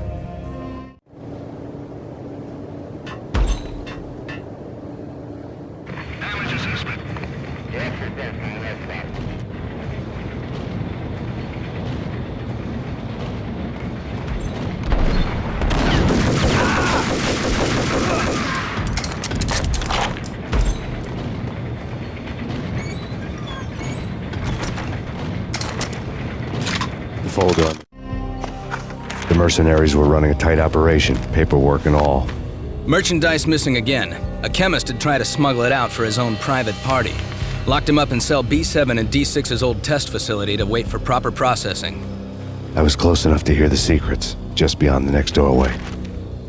Table told a grim tale.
The monitor showed me the way. Processing diagrams filled the control room screens, all but one. An elevator titled D6 on one of the screens, somewhere onwards, past rows of ovens, in the core of the plant.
I had taken on the role of the mythic detective, Bogart as Marlowe, or as Sam Spade going after the Maltese Falcon to unravel all the mysteries.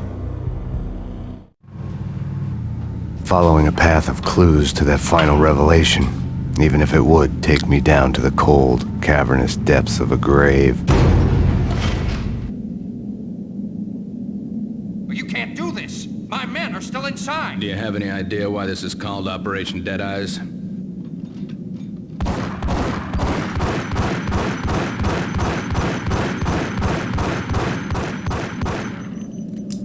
I think he's dead already.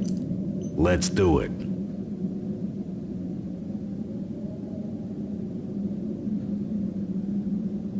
Attention all personnel.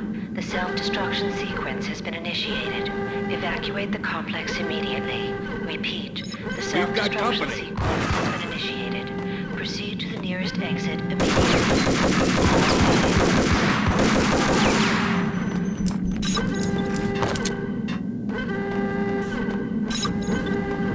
Abort! The self-destruction...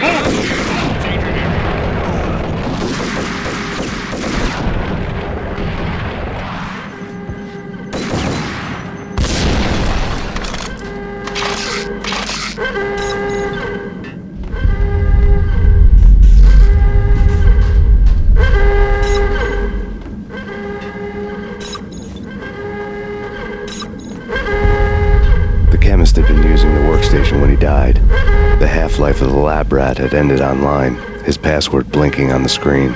665, the neighbor of the beast.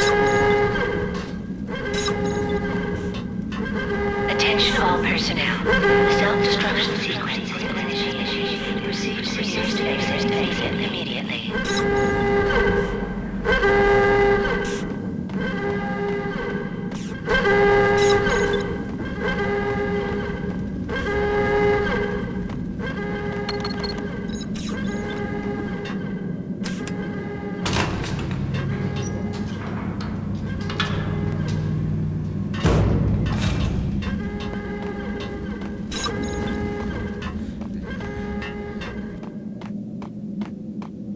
In here! Hey! Get me out of here! I'm innocent!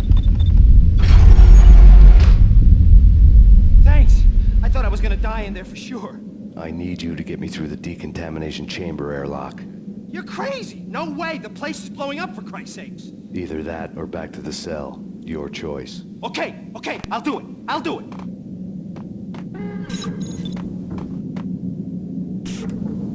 Attention all personnel. The self-destruction sequence has been initiated. Proceed to the nearest exit immediately.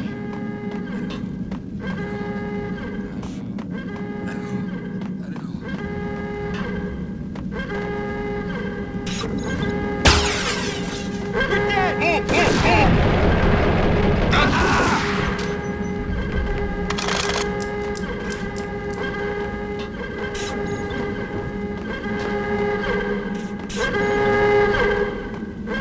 Get in!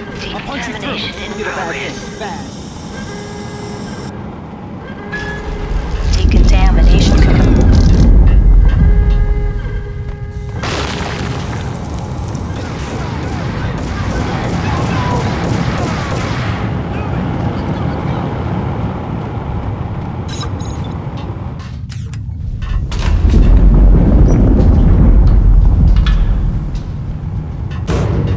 I was caught in the middle of the deadly web that was the Valkyr case.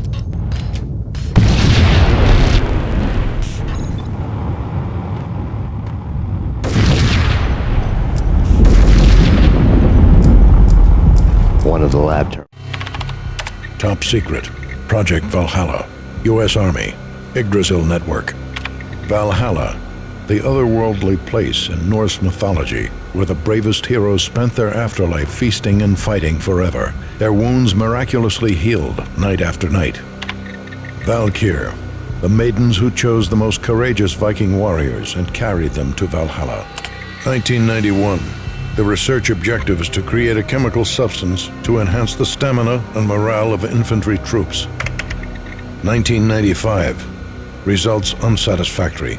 Project canceled. Someone had decided to continue the sick experiment unauthorized. Project compromised.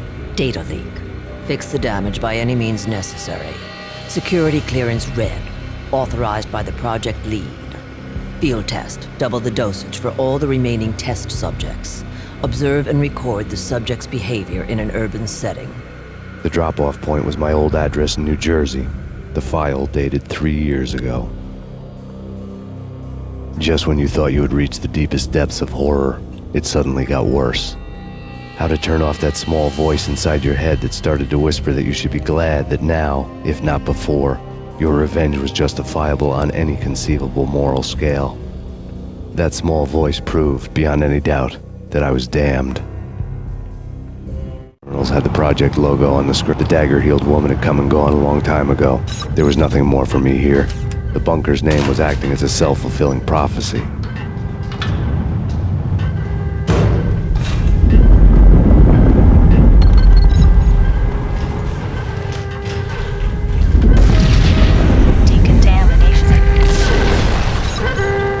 Self-destruction imminent. 30, 29, 28, 27, 26, 25, 24, 23, 22, 21, 20, 18,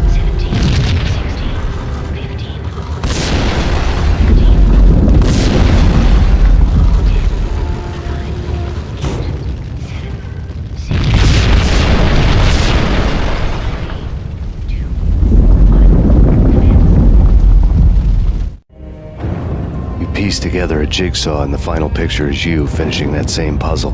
A mad, green-eyed killer standing behind you. An urban legend come true. The Project Valhalla test subjects had been the mad junkies who had murdered my loved ones. The rest was simple body count math. It all pointed to her. Ms. Valkyr. The factory went up in a fiery inferno behind me. All my leads were dead, turned to smoke and dust. I had lost my way. I hadn't slept in a million years.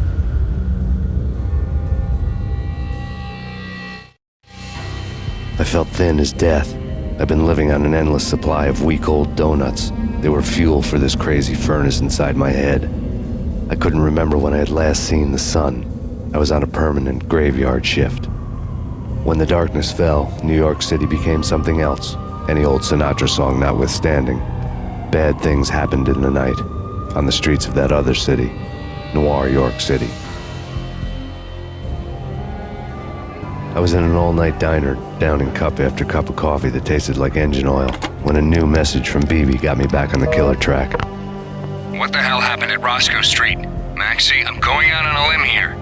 We need to talk this through, come up with a plan. 2:30 a.m., the Choir Communications Garage. The more I thought about Alex's murder and the frame-up, the more it felt like an inside job. I should have seen it coming. BB had sold me out, and now he wanted to finish what he'd started. The garage was dead. BB showed up in his tailor-made suit, gold watch, and cufflinks to match, all way beyond a cop's pay. Maxie. Oozing suave charm, he was guilty as hell. What the hell does BB stand for anyway? Backstabbing bastard? Come on, don't be like that. Have a cigar. I don't smoke. Maxie, you have no idea how big this is. It's huge. You have no idea. I think I do. You're a bribe-taking bent cop who sold out his partner. Those mobsters in the subway were a dead giveaway. Hard to miss. Bet it was exactly like this with Alex. Up close and personal. You can't win this one, Max. No, but I can make damn sure none of you do either. BB turned out to be another cardboard cutout bad guy.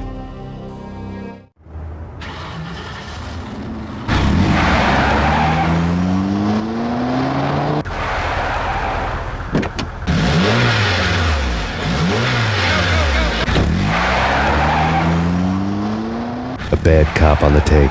A cowardly right-hand man fleeing from the scene, leaving his paid thugs to do his dirty work.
Reports of a fire at the Punchinello Manor in Westchester.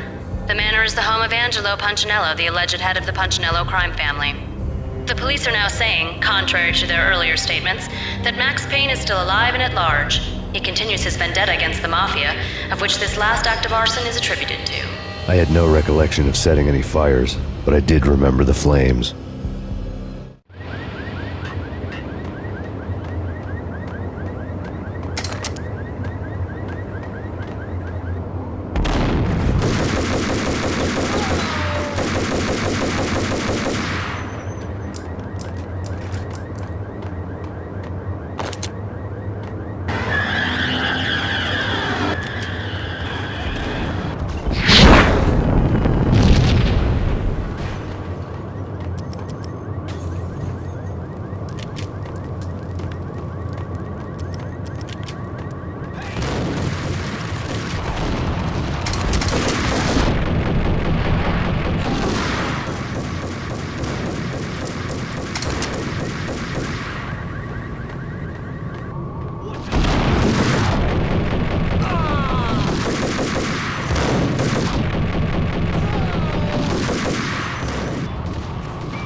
To see the inevitable. refuse to do the smart thing.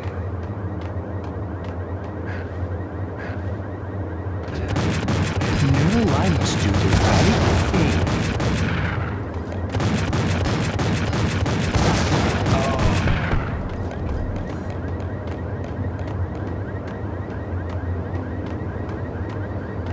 The payphone started to ring.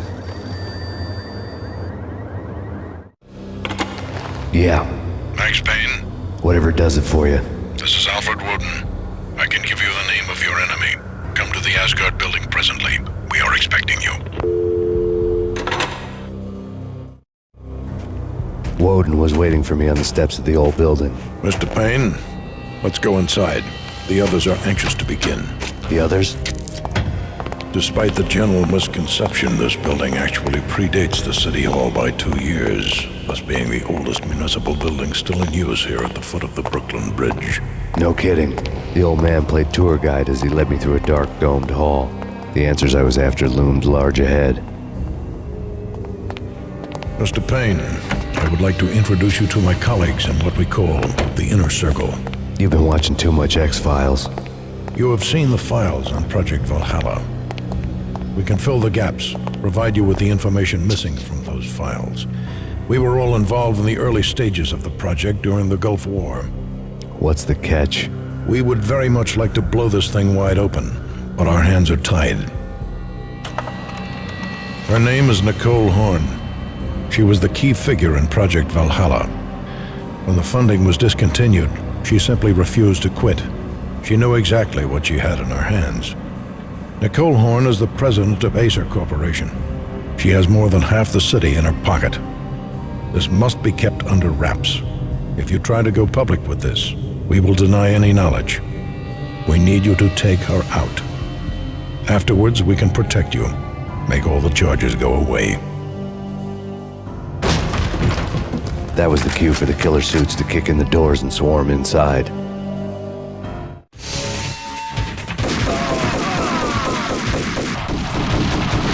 It was an impressive floor show, but I decided to leave early anyway. It was only a one-story fall. Lucky me.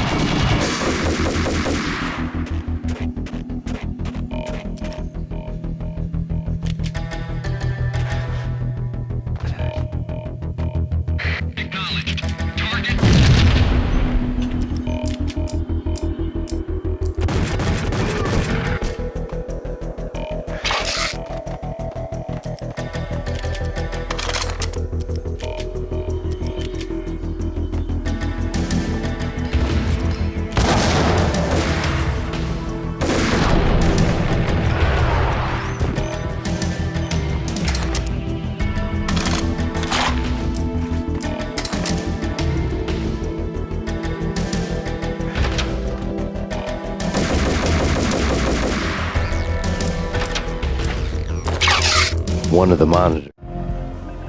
On screen, the so-called corpse of Alfred Woden stood up, miraculously waking from his dirt nap, looking smug among his dead pals. In the land of the blind, the one-eyed man is king. I didn't know how he'd pulled it off, but it was a pretty slick way to get out of all his promises. Most of what he had said fit too well to be a load of crap. It showed what was left of the Inner Circle.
is your answer to those saying that he is actually providing a service long overdue to the city? This crusade nonsense has gone too far. He's out of control. It must stop. He will be stopped. That was Deputy Chief Jim Rivera from the New York City Police Department.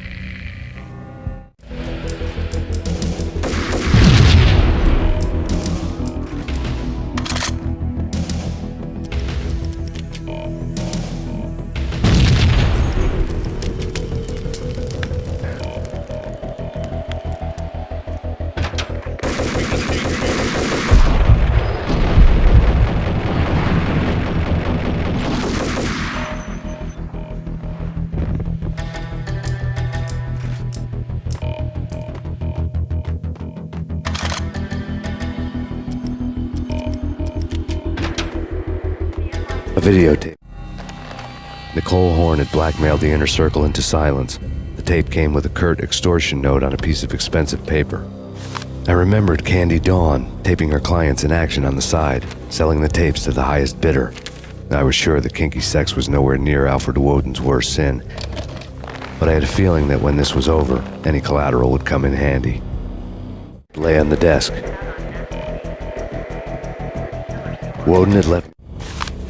Woden had taken care of my mission preps with military precision. The critical areas in the Acer Corporation headquarters blueprints were circled in red. The president's office was at the top of the building, right below her penthouse suite. The elevators were controlled by a security computer, part of the mainframe located underground below the building. The high-rise was sealed as tight as a sci-fi fortress. Present. Nothing seems to stop Acer Corporation's phenomenal victory march. Incredibly, the stocks are still rocketing. Worried experts already see a danger in the company's success. Some have gone as far as to say that Acer Corporation is about to become an even bigger monopoly than Microsoft ever was.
Sundance Kid, A Hero's End.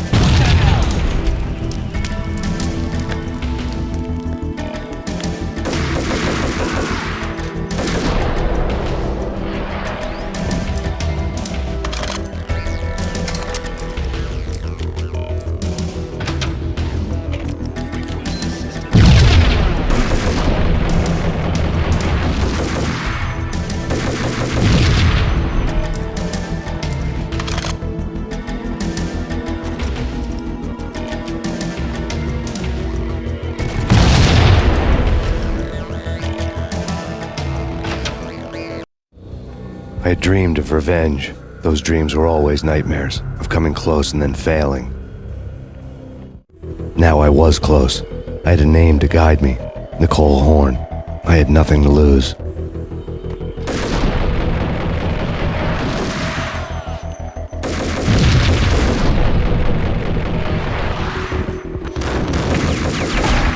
The Inner Circle had quite a track record.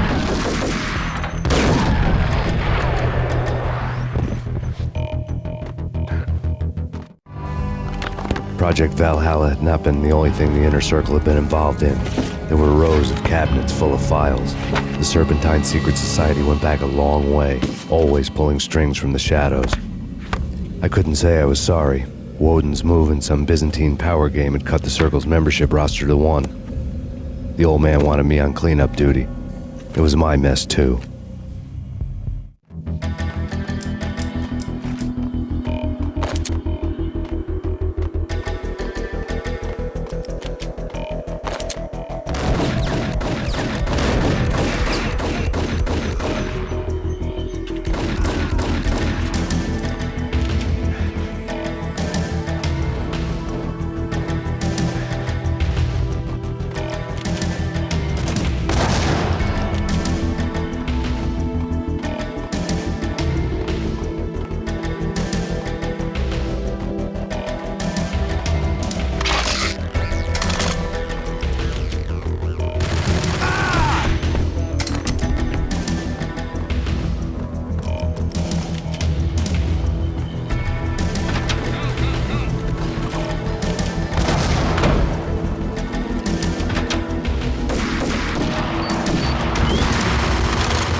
CIA, FBI, target located.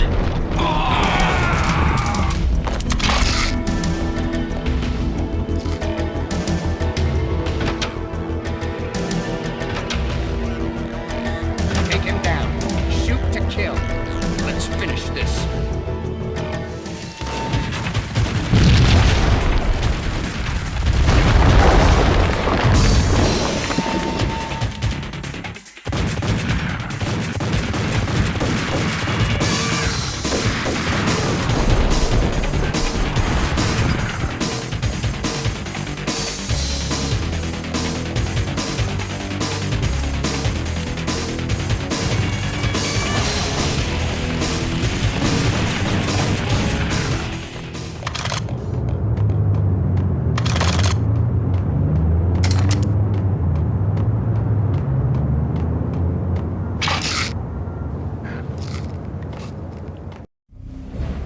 Mine wasn't the most original approach to the problem.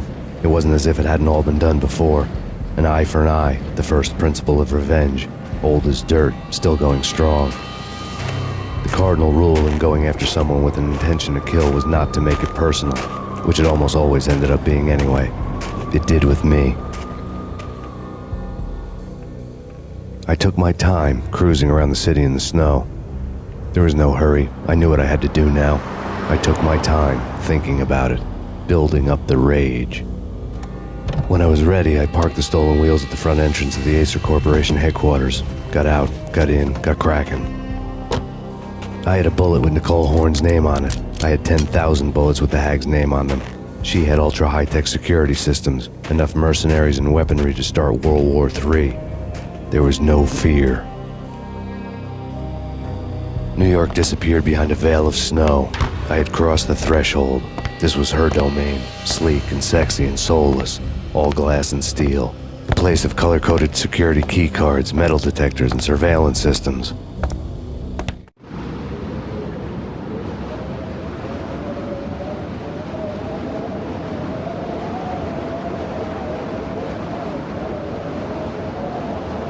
Colder than a walk-in fridge. Cold as a gun.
looking good.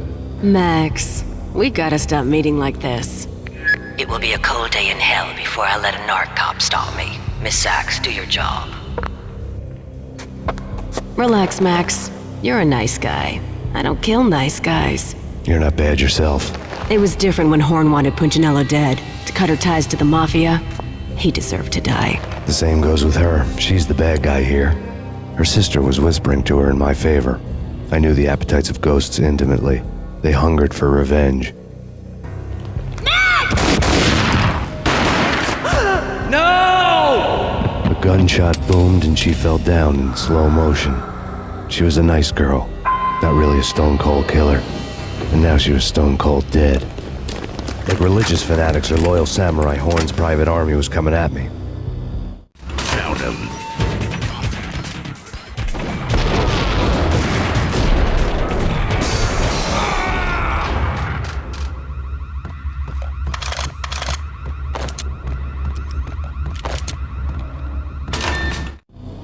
When the elevator came back down, Mona was gone. There was a lot of blood, but no body.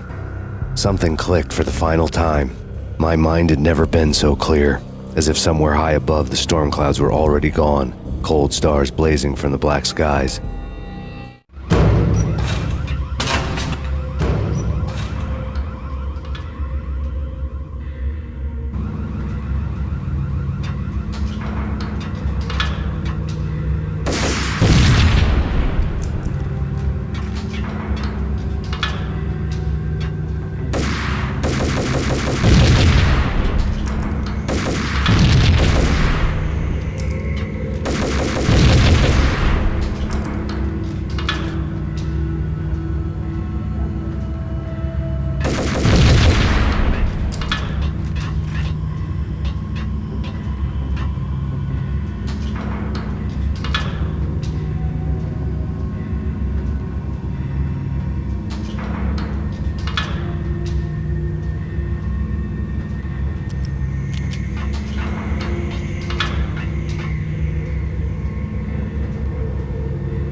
I had elevator access to the mainframe.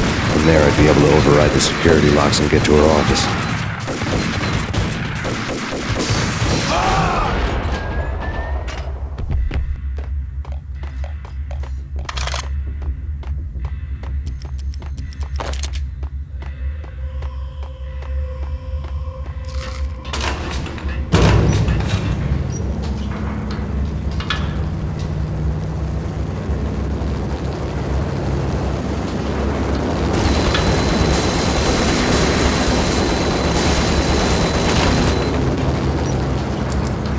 The unmarked chopper was Horn's pet guardian, inhuman and flawless. It was stalking me. Stereotype. I'm not a cold-blooded killer. I'm a nice guy. Kill the bastard.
All Horn's locks were now offline. All bets were off. The elevator would take me all the way up.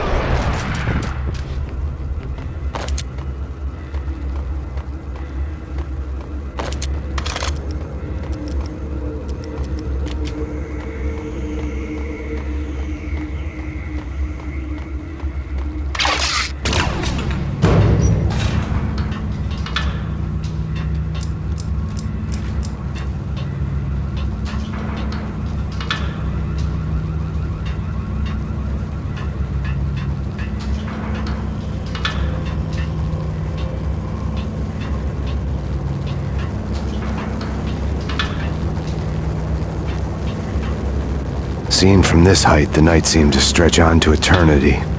A hint of desperation had crept into the snowstorm, as if it was trying to get it all out before the end.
Horn's personal computer.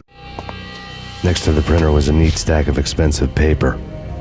Hacking through Horn's computer would have unearthed files of criminal plans, strategies for world domination, spy helicopter reports, illegal wiretap recordings, internet porno, all of the above. Take your pick. I really didn't care anymore. I had seen too much of it already. It was on.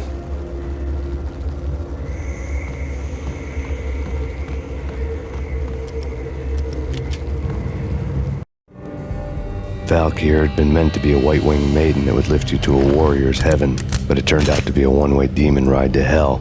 The devil was in the drug. I knew. I had met him.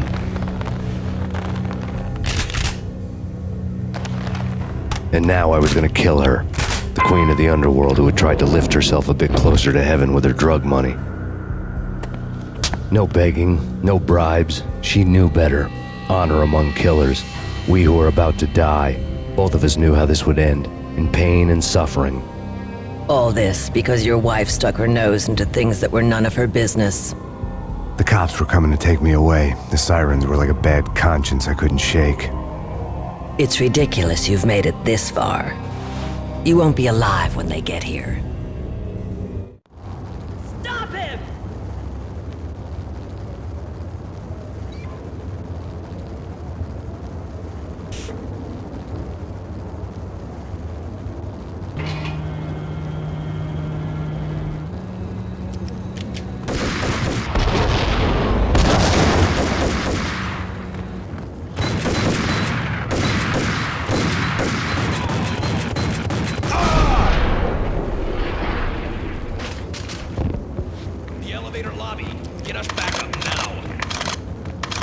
Max Payne, this is futile.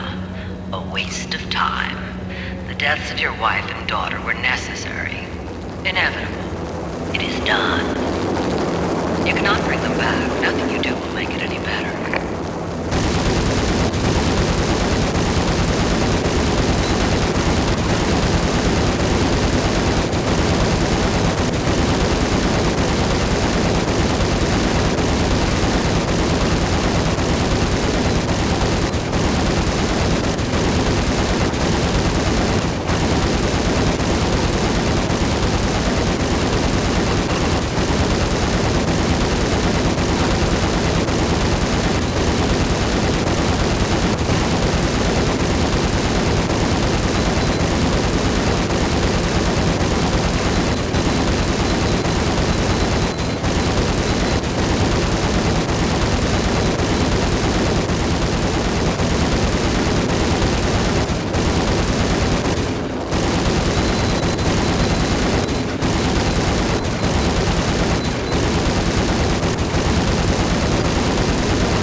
unbeatable force. You have already lost. You have lost. Only death will set you free from your pain. Accept it. Surrender. Give up.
As soon as the wind dies down. Don't like the look of that mast.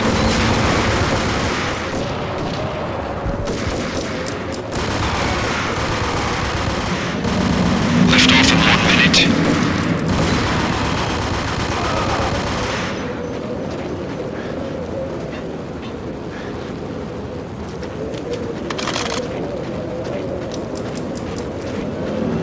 Lift off in 45 seconds.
all dead. The final gunshot was an exclamation mark to everything that had led to this point. I released my finger from the trigger. And then it was all over. The storm seemed to lose its frenzy. The ragged clouds gave way to the stars above. Max Payne, this is Deputy Chief Jim Bravura from the NYPD. We've got the building surrounded. Throw down your weapons and lie down with your hands behind your head. A bit closer to heaven.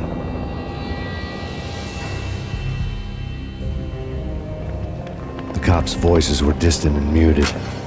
Freeze! NYPD! Hold it right there! My ghosts released me from their haunting. Down below, New York City glittered like diamonds on black velvet.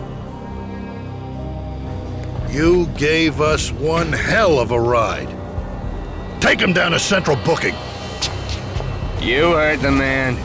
Woden was there in the crowd, standing by the sidelines. It wouldn't be over till the man with the patch would say so.